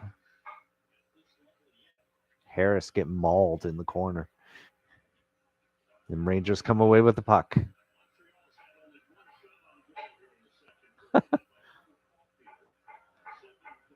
So 339. They just gave me the stat. Montreal has 1 shot on goal this period.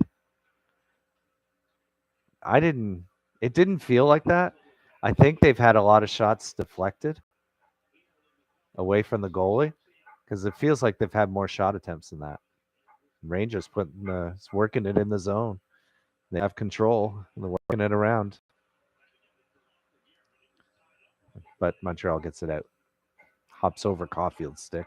So he can't do anything with it. So with 3:07 left, Montreal has 1 shot. That's unbelievable. I can't even remember the last time I see a team get only 1 shot on goal.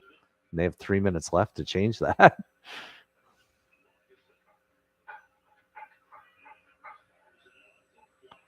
That's offside. Oh, but they tag up.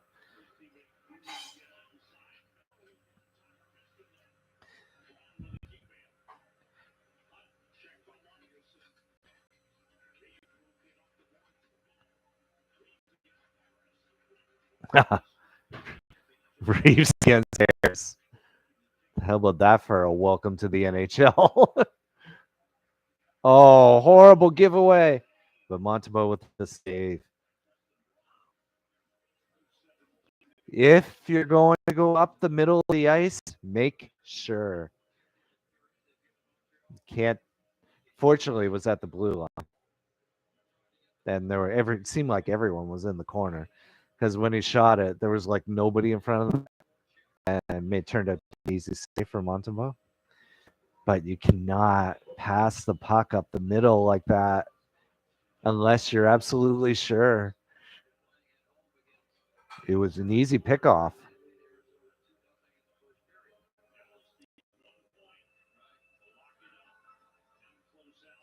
Rangers control off the draw. So all this started because the puck had gone. Oh, good save by Montembeault again. He was in the other wing. Time to make the save. Who's 15 anyway? Gauthier has impressed me in the game. He's got some chances. And now Montreal's out of the zone. That's what I'm saying. Gallagher had a shot, but it was deflected. It felt like the Evan front. Oh, Pitlick almost had it. Rangers got a stick on it. He had a wide open net. And they're now putting the pressure on from that. Romanov with a long shot misses. Oh, two good saves by Georgiev as Montreal put the pressure on. And they ice the puck. Who is it? Pitlick. Evans shot it in. I think Pitlick had another opportunity. Pitlick had a wide open net. And the Ranger got a stick on it. Here comes a cross. Oh no, he missed it right off the top of the post and crossbar on a fluttering puck. And here's Evans with the shot. And Pitlick, great backhand. And another save by Georgiev, who hasn't had a lot of work, but makes two really good saves right there. Oh, Dvorak, right in the slot, takes a shot and misses the net. 1 minute left. And Rangers get it out.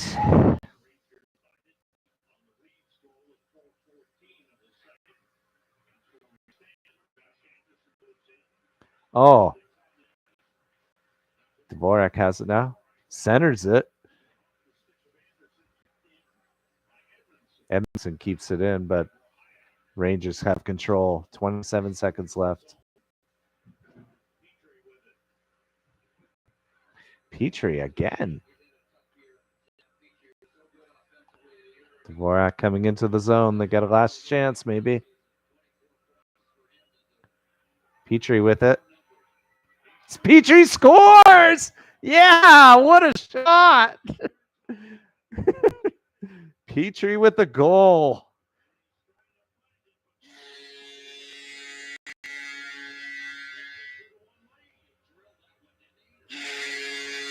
Petrie gets a pass in the slot and just roofs it. Dvorak brings it in. He goes around. Petrie comes off the boards, just comes up and just rips it. He just walks it and just roofs this thing. Right by Gibbs here. I think there was just enough room for that to go through. 3 seconds. And that's the end of the period. And guess what? We're going into the second intermission with a 2-1 lead for Montreal. Yay. All right. So we only got one vote in the poll. Well, I have a vote. I say Cider.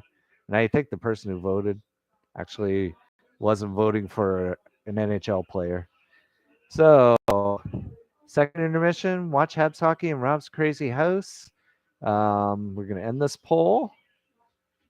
And then I'm going to take a short break. And then we'll be back and we'll talk about some other stuff. Maybe we'll go over the out of town scores again. Let's see what's going on there. All right, so I will be back. And I will take my water.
It's actually not supposed to know children when they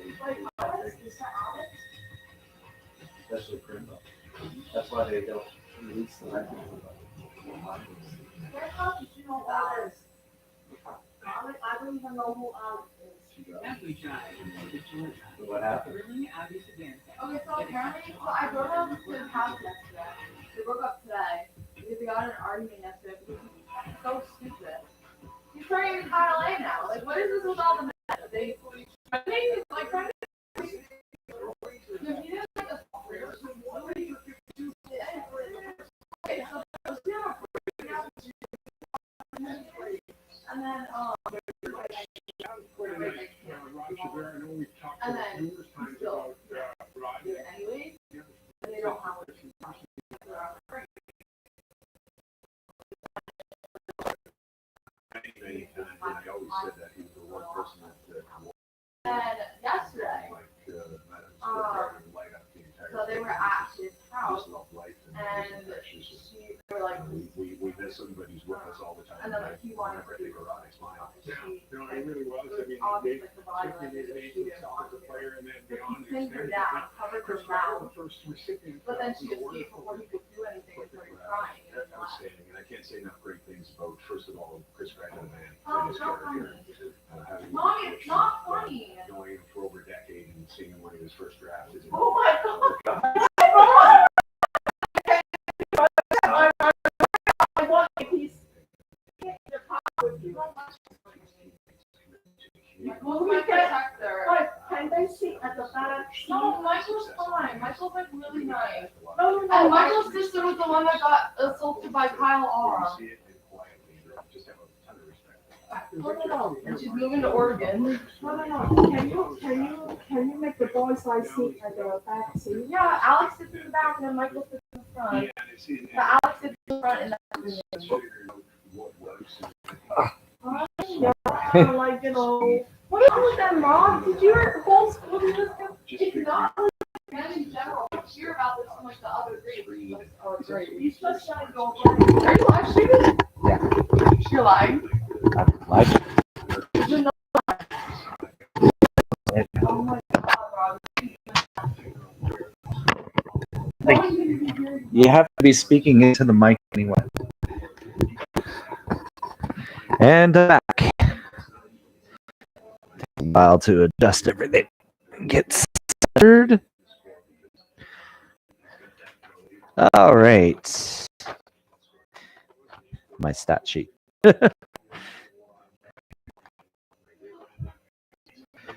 Okay, so let's go to let's look at the out of town scoreboard right now, as we have one playoff race to be decided, and it looks like it could be decided tonight.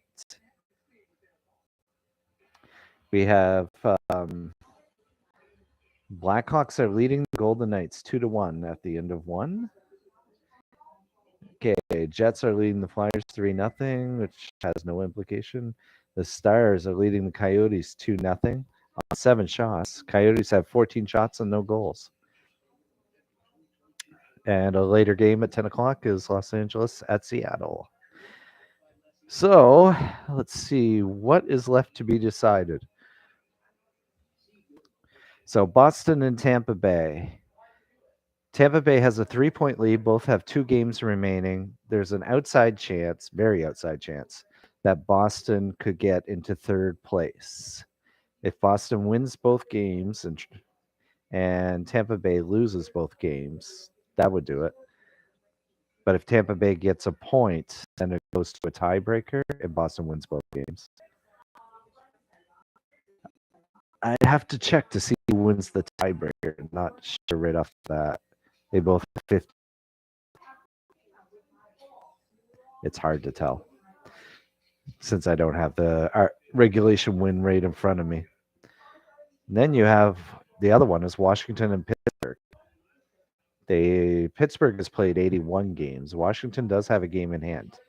Pittsburgh has 101 points. Washington has 100 points. So that one's definitely up for grabs. Washington does not want to be in 8th place and play Florida. It would be much better for them to get into 3rd place in the Metropolitan and play New York Rangers instead. And the only thing about Tampa, if Boston doesn't get the 3rd place spot, they will be playing Carolina, which I don't think it really matters to them which team they're facing. Because if they either play Toronto, who has 113 points, or Carolina, who has 114 points. Boston has 105 points. So I don't think it really matters to Boston. All right. So, and as far as the other, Florida's number 1 in the Atlantic, Toronto's number 2. That's guaranteed. Carolina's number 1, New York Rangers number 2, guaranteed. And all 8 teams are in the playoffs. Okay, going to the Western Conference, we have Colorado's in first place, and that's not going to change. But Minnesota and St. Louis, you have home ice advantage. Yeah, and that's not. They're playing each other. They will play each other. But which one will be the home team is the question. St. Louis has played 81 games at 109 points. Minnesota has 80 games at 109 points. So Minnesota has a chance to hold on. Well, they are holding on right now, which to that second place spot, and they have the extra game to make sure they hold on to that second place spot. All right. And the 2 wild card teams are from the Central Division right now. It actually looks like it's going to be. It doesn't look like Vegas is going to make the playoffs. So you're going to have the 2 Central Division teams. There no way are going to catch St. Louis. So the only thing left to be determined for them is which team they will play, because they both have 95 points. They both played 80 games. So as it stands right now, and Nashville does win the tiebreaker. As it stands around Dallas, Colorado, if nothing changes, and Nashville in the Pacific Division, Calgary guaranteed first place. LA, both are in. It's just a matter of what the position will be. LA is 4 points behind. It is it's going in that way, so Edmonton will have full ice advantage. The only thing really to be decided is whether is first or in wild card in Dallas. And that's the play stands right now.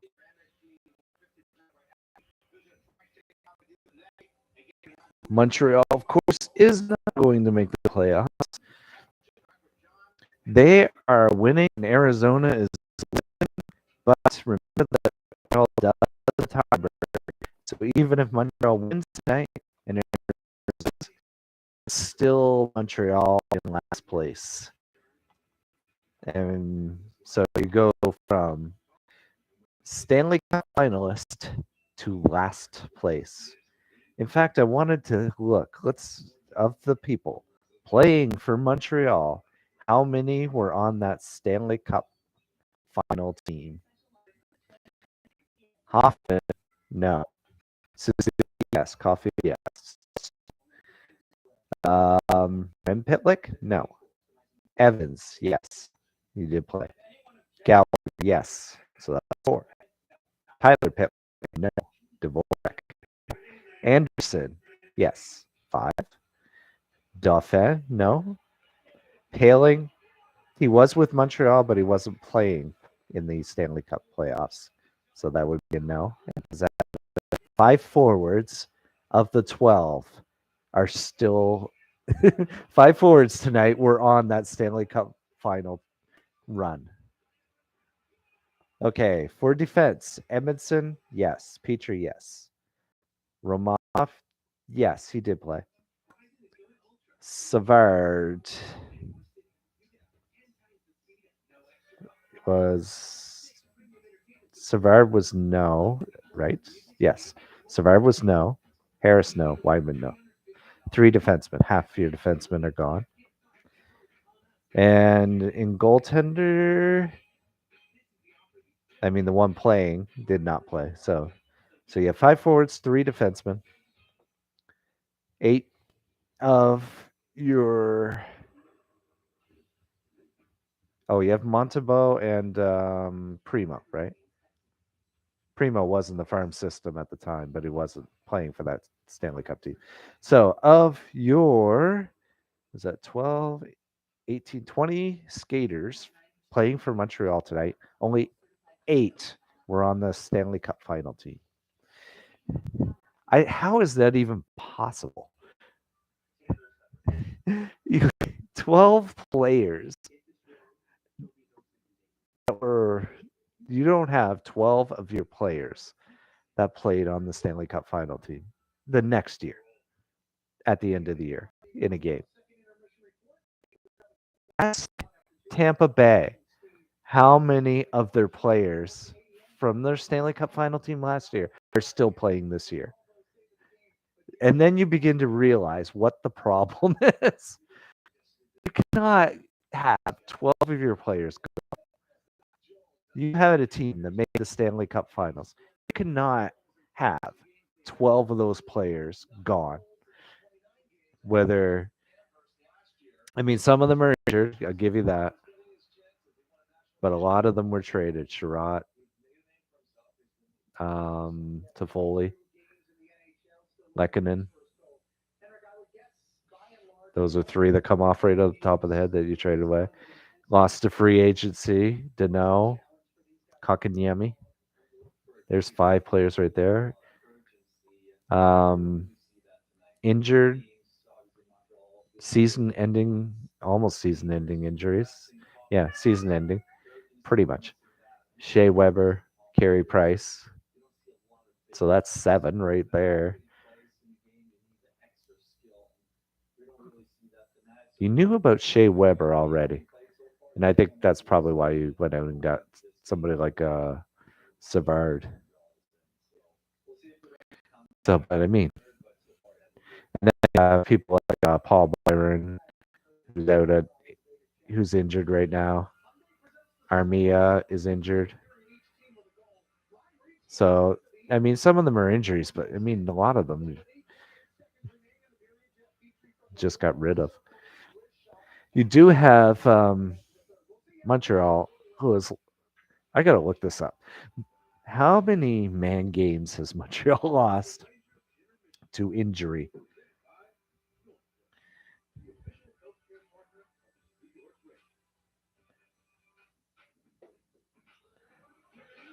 Montreal man games lost to injury. Oh yeah, we can do another poll question.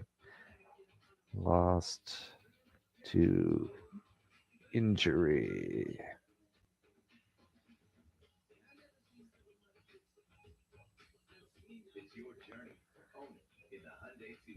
That was April 4th.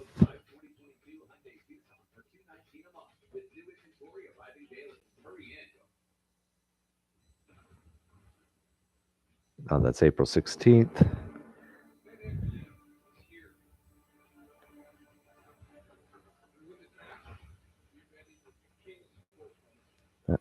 Yeah, I can't seem to get up-to-date stats. It'd be interesting if anybody knows that. Let me know. Because it's well over, I think 650. Like, what was that? I mean, this one was April 16th. I guess it's the closest one. Oh, they don't even have the number. 696. That was on April 16th. And they've had another more game. There are 10 more days. I don't know how many more games. 696 man games lost. Arizona Coyotes have 539 as of April 16th. This is not recent. So it's probably over 700. It's definitely over 700. Just on Shea Weber alone. Puts it over. We definitely had 4 games since then. It is going to be... All right, so we're going to have another poll. Let's make it about the game. We got to talk about the game. Okay, so...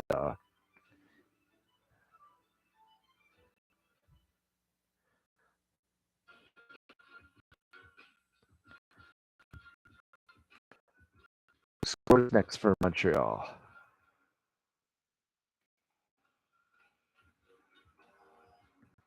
Assuming... I guess no one would be a good choice as well. So we'll take...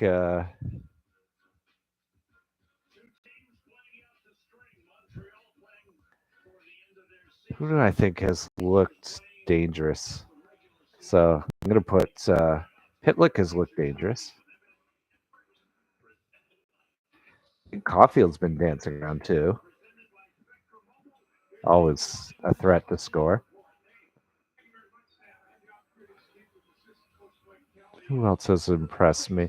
You know, actually, I was going to say Rem Pitlick. I got to call him. Caulfield.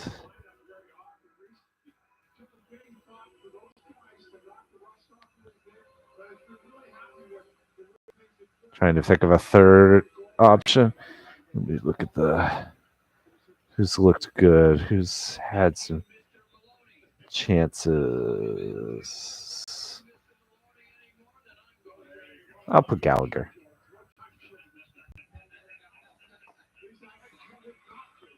I better hurry it up because Petrie scored the last goal.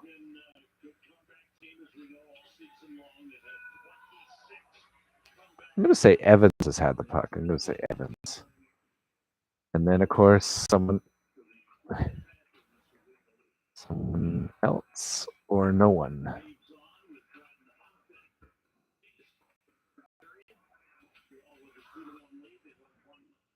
All right, there we go. We have our new poll. Who scores next for Montreal? Does that Rangers have it? They did keep it in. They're trying to cycle the puck. But it's out of the zone.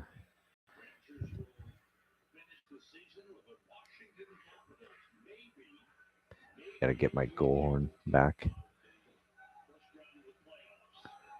Just in case we get a goal. Montreal has it.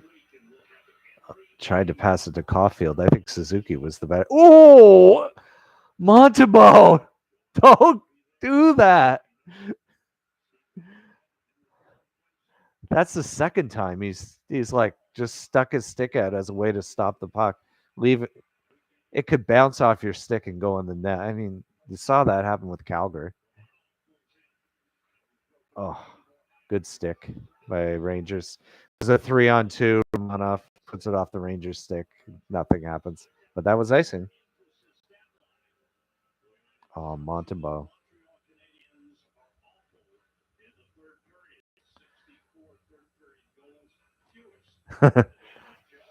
64 third period goals is the fewest in the NHL. They're not good in the third period. So that means my poll question, maybe no one is the better choice. But I have a feeling. And the Rangers are good at coming back. Here comes Gallagher. Tries to take a shot. And it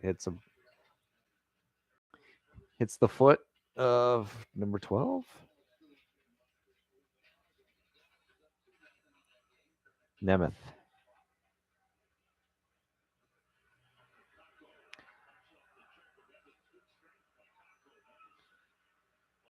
Oh, Lafreniere puts it right through the crease. Montreal gets it out. Let's see if they have how much they have left after back-to-back. And they were trying to come back last period, so they would have been expending a lot of effort in the third period to try and make that comeback. How many times can you do that, especially in a back-to-back? Montreal just controlling it. Oh, Dauphin passed it right into the glove of the Ranger.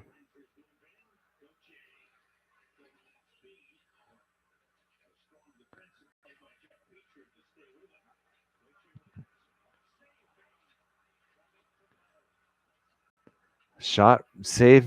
Oh, what do we got here? Zeta tries to pass it. Paling coming in with a shot right into the breadbasket. Walks out into the slot, takes a shot, but it's right in the breadbasket. Saw it all the way.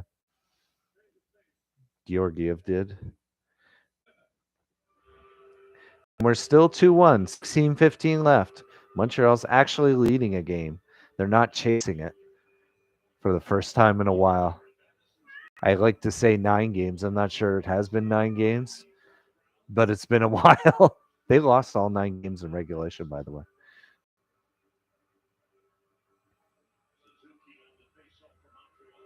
Montreal wins the draw.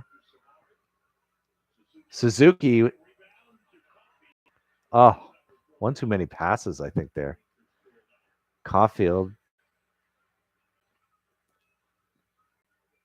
Instead of maybe trying to walk out and take a shot, passes it back to Suzuki, but he was covered.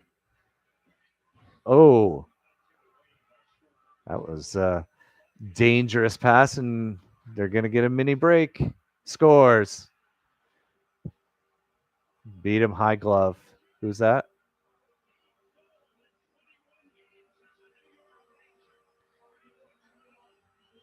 Vetrano. What a shot. Caulfield turned it over. And he's like wide open.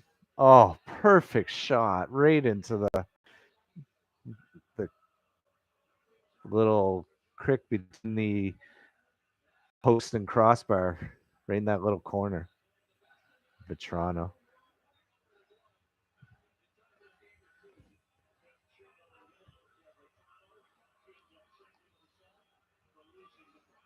Yep. Well, it all started with they were just saying that Caulfield was upset with himself for losing the puck, but it all started with that just a bad pass. So now we have a tie game. Montembeau makes the save. Started with that bad pass at the blue line. They recovered a little bit, but the puck was bouncing around. Caulfield tries to take it, but it bounces over his stick, and that went right to Vetrano, and he walked in. The defenseman was on the other side of the ice. He was trying to come back and cut him off, but he had time and space to pick his shot, come in and shoot. You just give a goal scorer that much time and space, and they're gonna bury it more often than not.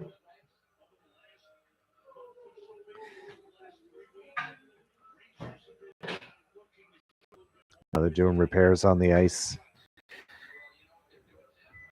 So that's what happens. Good teams find a way to win. Bad teams find a way to lose. Ill-advised pass, though, because there was a Ranger player right on that defenseman. The pass came in. It wasn't a good pass. And I didn't see who it was who made the pass. I'd like to see that again.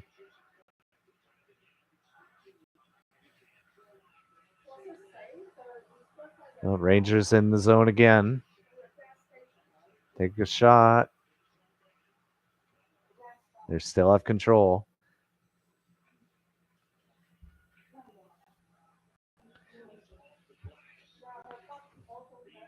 How many shots does Montreal have? I know they got a few more in the second. Oh, almost a turnover right in the slot. And here comes Anderson.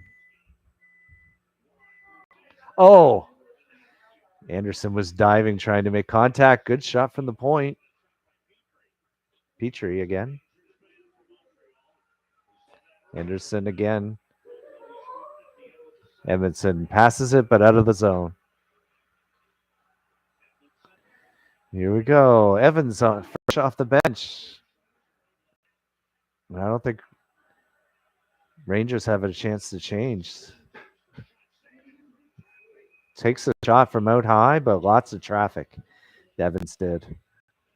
But Georgiev with the save. Oh, Goodrow passed it for Toronto. What a shot. I want to see what the shots are. Canadiens, and with 14-13 left, have 13 shots on goal. Oh, there's a bad pass by Petrie. 2-on-1. Oh, good stick by Edmondson. He came back and stopped. Probably saved a goal.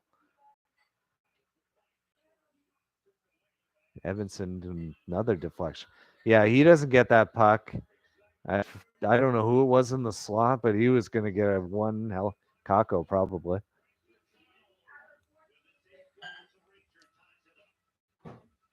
Commercial break. I was saying 24 shots for the Rangers, 13 for the Canadiens. How many was the period? I mean, how many? I remember I said with 3 minutes left, they had one shot on goal. They ended the second with 4 shots on goal. They already had 3 shots on goal this period. So they had 10 shots in the first 2 periods. That's awful. That is horrible.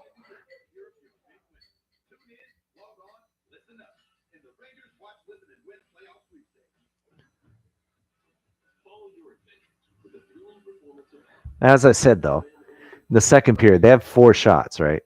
They did get a goal. But it felt like they had more shot attempts, and just a lot of them got blocked. Off the net, shot wide.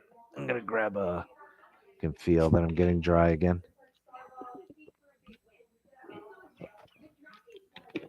We're in a commercial break. Have we got a response to the poll?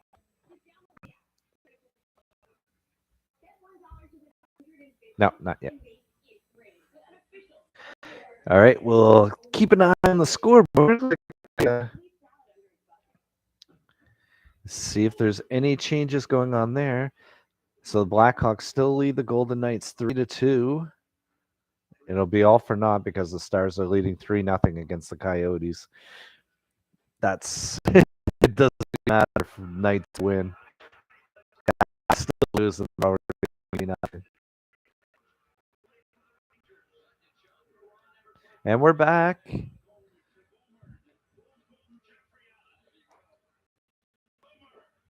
Bernie who play for the Rangers? Bernie Jeffrion. New York Rangers forward 66-68. Montreal head coach 79. Boom. My father would have known. Watch him as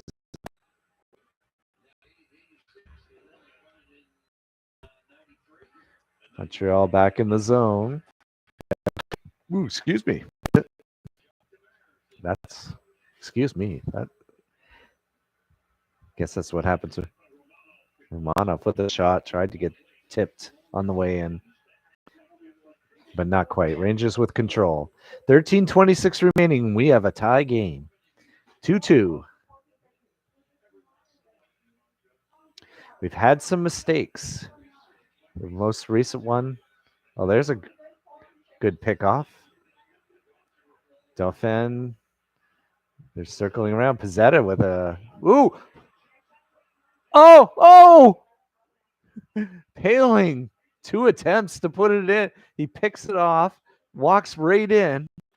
It puts 2 right off the pads. Got his own rebound.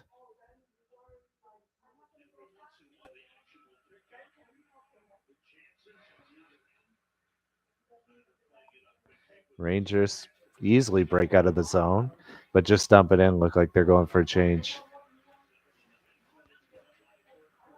I do want to see who coughed it up at the who it was who made that pass. I may have to rewatch the goal, like on a replay. Rangers still. Oh, bad pass there. Montreal trying to take advantage. Oh, and again. But they get it back. Rangers do. Getting checked on the. Oh. Who's that? Oh, putting the moves on Edmondson there. And he gives him a cross check for his troubles. Don't think it was called. Rangers still with control. Oh, Evans hit the numbers, and he's going to get a penalty for that.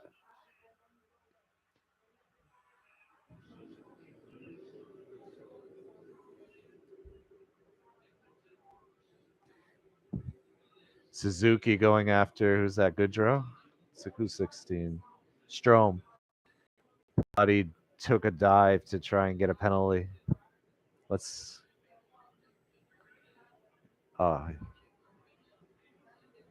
Paling just couldn't get control of that puck.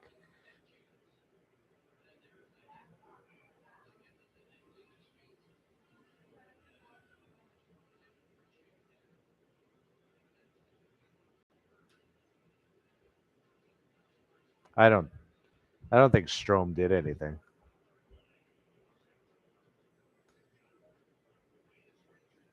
I don't know. If Suzuki thought he was diving, didn't look like he dove to me. It's just a mistake. He come in and just hit him too hard in the numbers. Puck in front. You know, they don't face each other all that much, but sometimes it seems like they get a little bit of bad blood between them.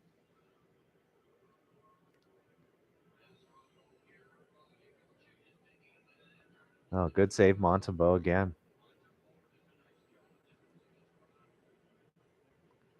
It's on a Strome shot now. Montreal's able to clear. Whew, good. Minute 30 left on the Rangers power play. Edmondson's off for boarding. Here come the Rangers into the zone. They have control. Oh, but Savard gets to it first around the net. Did they keep it in? They did. Right at the line. Couldn't get it out. The Rangers control. Blocked. Shot from the point was blocked. Montreal clears. Good. Less than a minute.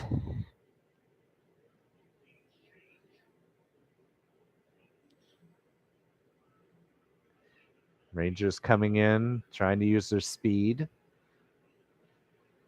Montreal trying to pile up players on the puck, but the Rangers come up with it. Now they have control.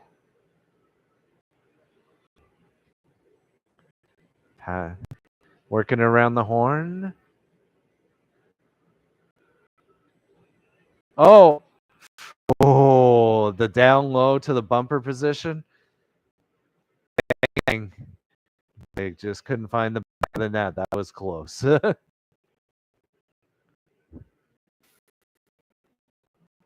Nope. 4 seconds left.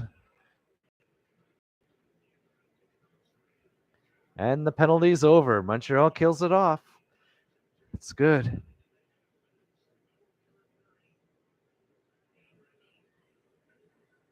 Here come the Rangers again, though.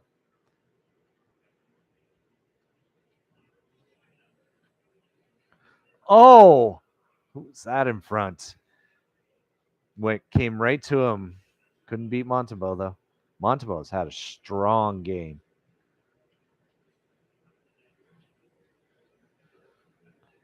Anderson with it now in the Rangers zone.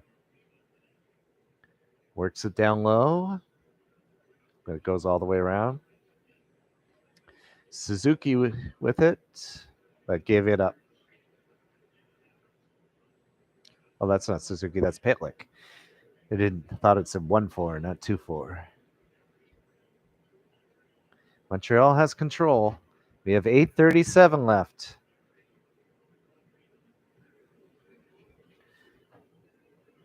And you got the Suzuki Caulfield Hoffman line out there again. But the Rangers have it.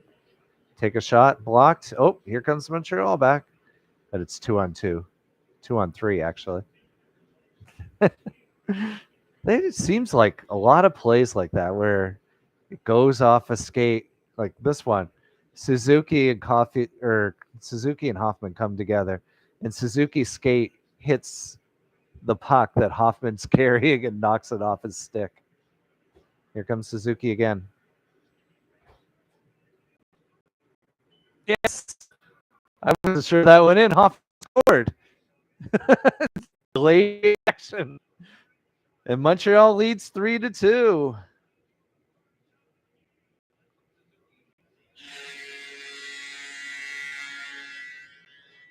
Well, now we have to end the poll. So who scored first for who scored next for Montreal? None of them. It was Hoffman. All right. Oh, it just snuck it in up above the blocker. Suzuki with a great cross seam pass through the slot. One time.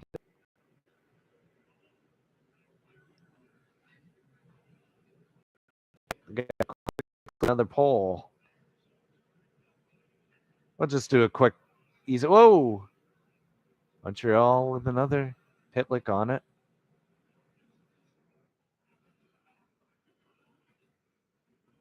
Will the Rangers tie the game? One yes, no question.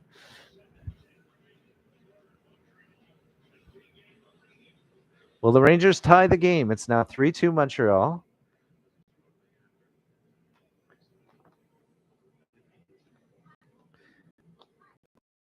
You have the first goal for Montreal. And then Petrie with just comes out of the corner. Nobody checks him, so he walks right in and then Suzuki. It was a 3-on-2, I believe. Suzuki comes in and passes the far side, who one times it. Georgiev. And those are your 3 Montreal goals.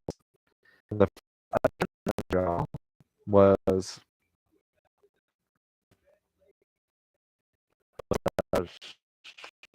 Dvorak fucking it from a Ryan Reeves shot into his own net. Really, if you think about it, it's actually 4-1 Montreal, not 3-2. And then the great shot by Vetrano after a Caulfield turnover. Actually, since we're in a commercial break, I wonder if they have the goal yet, the Vetrano goal. because I would like to see who gave up puck. There we are. Yes, they do.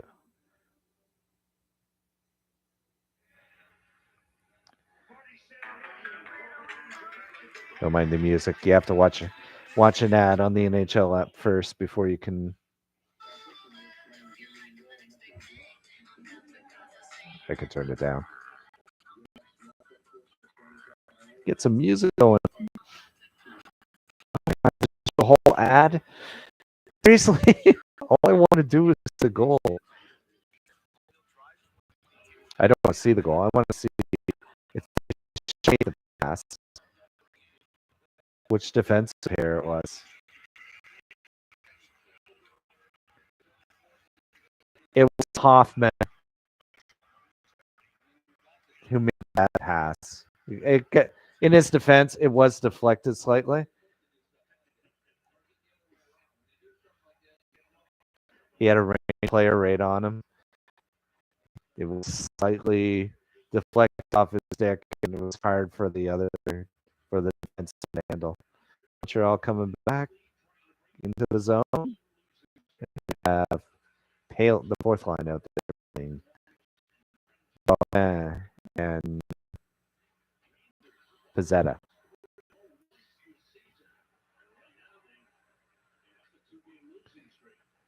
Paling's he's looked good. This line has been effective. Dauphin receives it from almost 150-foot pass.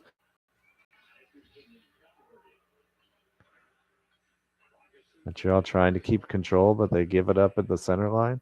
Oh, now they're coming 3-on-2. Anderson picked up.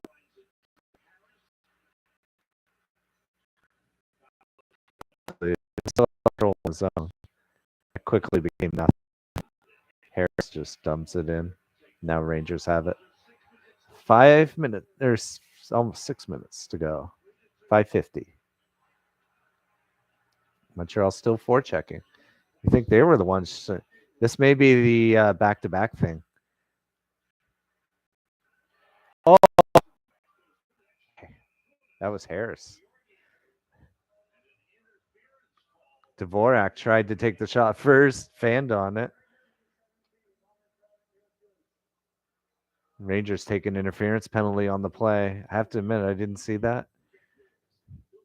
Unless it was the play on Dvorak, but I thought that would be more like hooking or something. Dvorak whiffed on it and comes back to Harris, and he takes the one-timer. Both of them lined up. Just like the puck. Just basically comes back. Dvorak's my hands won't. Dvorak's the first person in the high spot on the left side, goes through him, and Harris is on the point Dvorak's on the left side, and then it goes back to Harris on the right side, and he does the one time instead. But Georgiev made the save. And the penalty must have been something else because I don't think it was on Dvorak or because of Dvorak. Maybe they'll show it. They're in commercial break again. We just did a commercial break.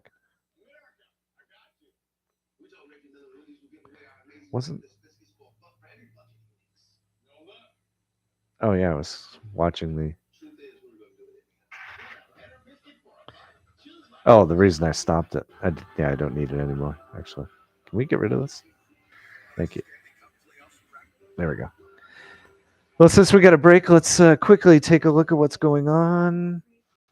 The race that left, the Blackhawks are leading the Knights 3-2. It's still 3-0 against the Coyotes.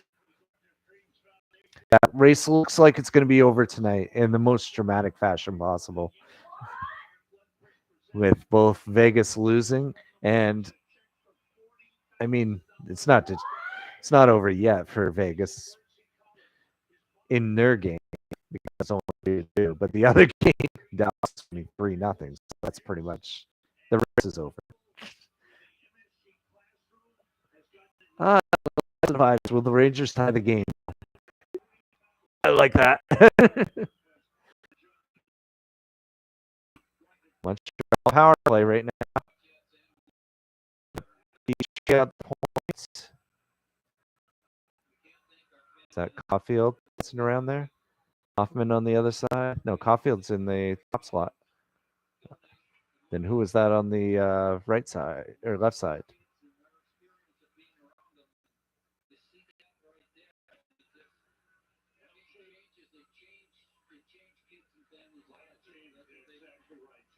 That was Suzuki, yeah.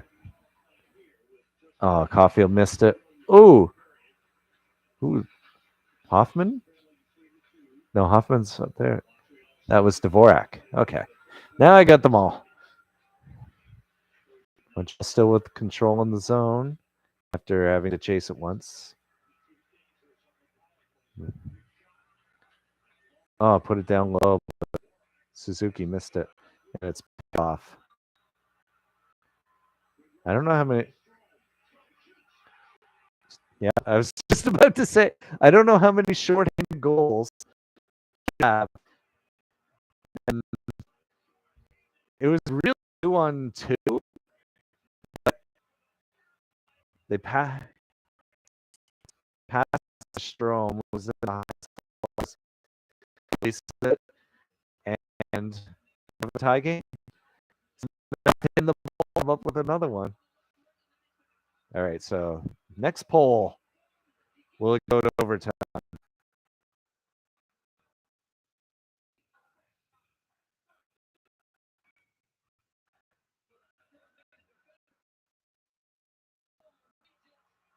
Goudreau passed it to Strom.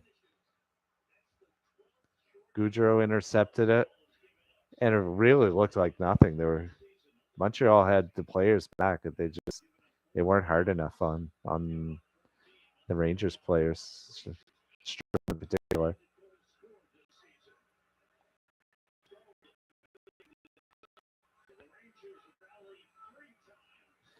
Montreal's still on the power play, though.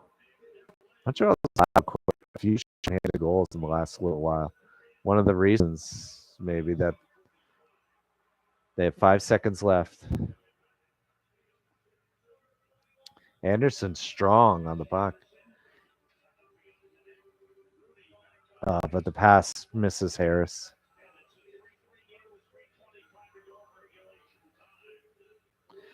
And we have 3:20 to go. Oh, here comes the Rangers again.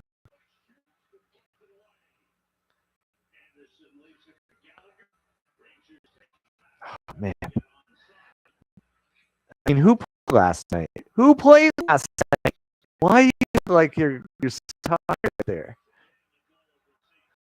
Rangers just turning on the Jets now. Someone, but they get back. Oh, what a great play! Knock the pass out of mid.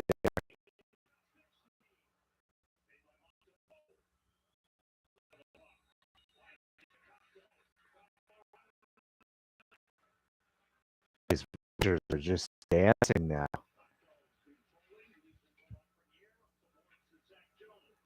Going low to high.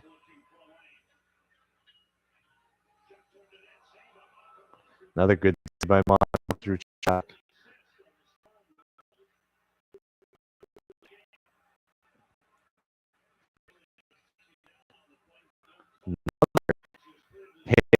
And who else was with him was also taking Savard. He does dance occasionally. Okay, keep it in the zone. They keep the pressure on. We got 1:45 left. It turns out to be an exciting game. 3-3. Oh, Savard putting the moves on. He dangles occasionally. Got Hoffman with the puck now.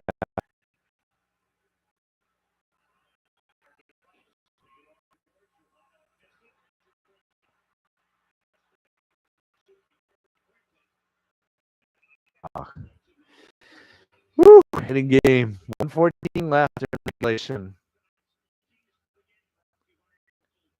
Okay, if this does go into overtime, we're going to have a new poll. And of course, which one that is. Who's going to score?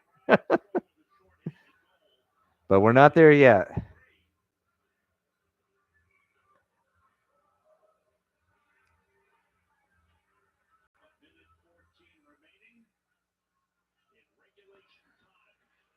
Montreal puts it in the zone.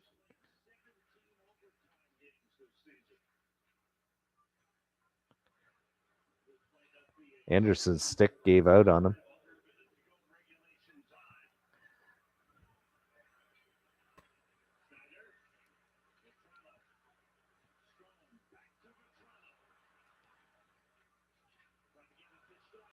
Go Anderson!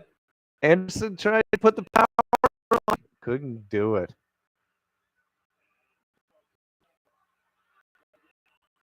Montreal gets it back, though. Petrie. Oh, Jeff Petrie! Another 2 goals in the game.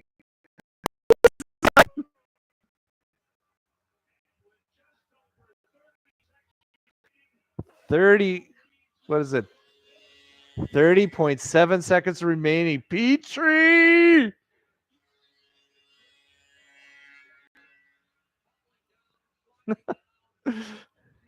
What a he just rips that glove side, short side. Look, oh man, what a shot. Looks like he's got his mojo back. Got it in the pole.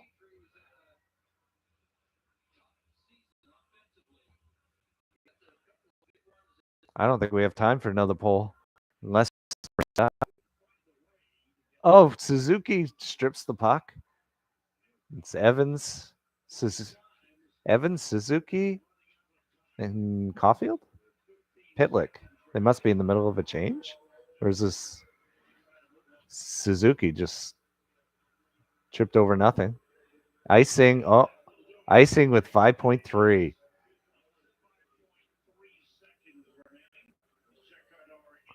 Last chance for Rain.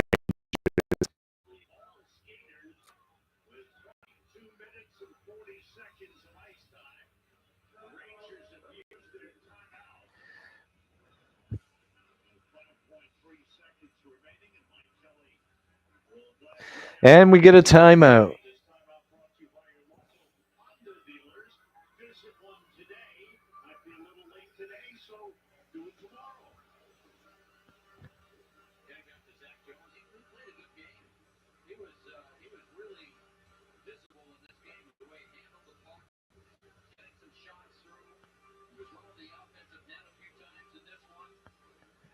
All right.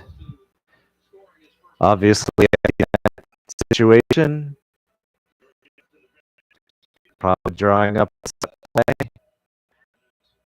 That's all I really have time for. It's definitely score. But in the corner, you're pretty much screwed. They got to win the shot with the set play to try and get the opportunity, a chance for a rebound.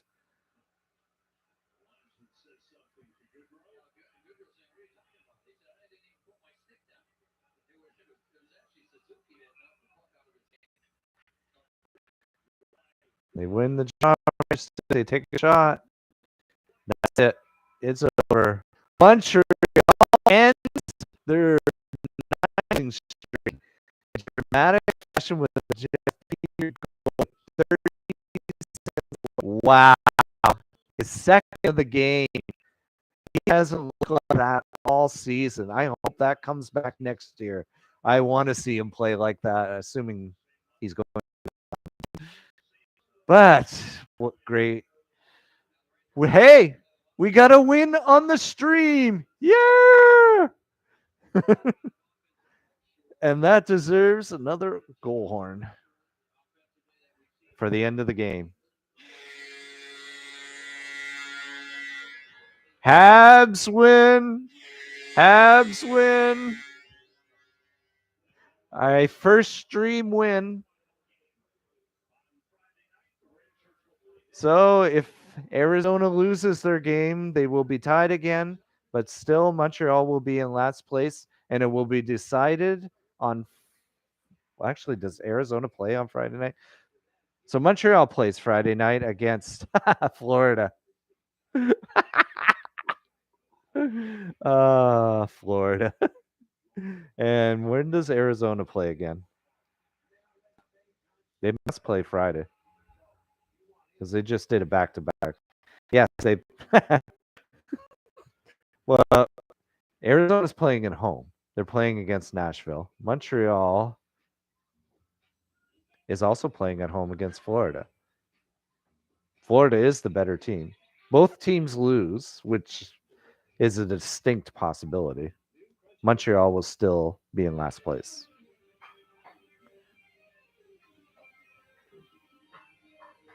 The only situation that would be bad for Montreal, well, bad meaning you're this close to last place. You might as well take it. Montreal finds a way to beat Florida, and then somehow Arizona loses any fashion to the Nashville Predators.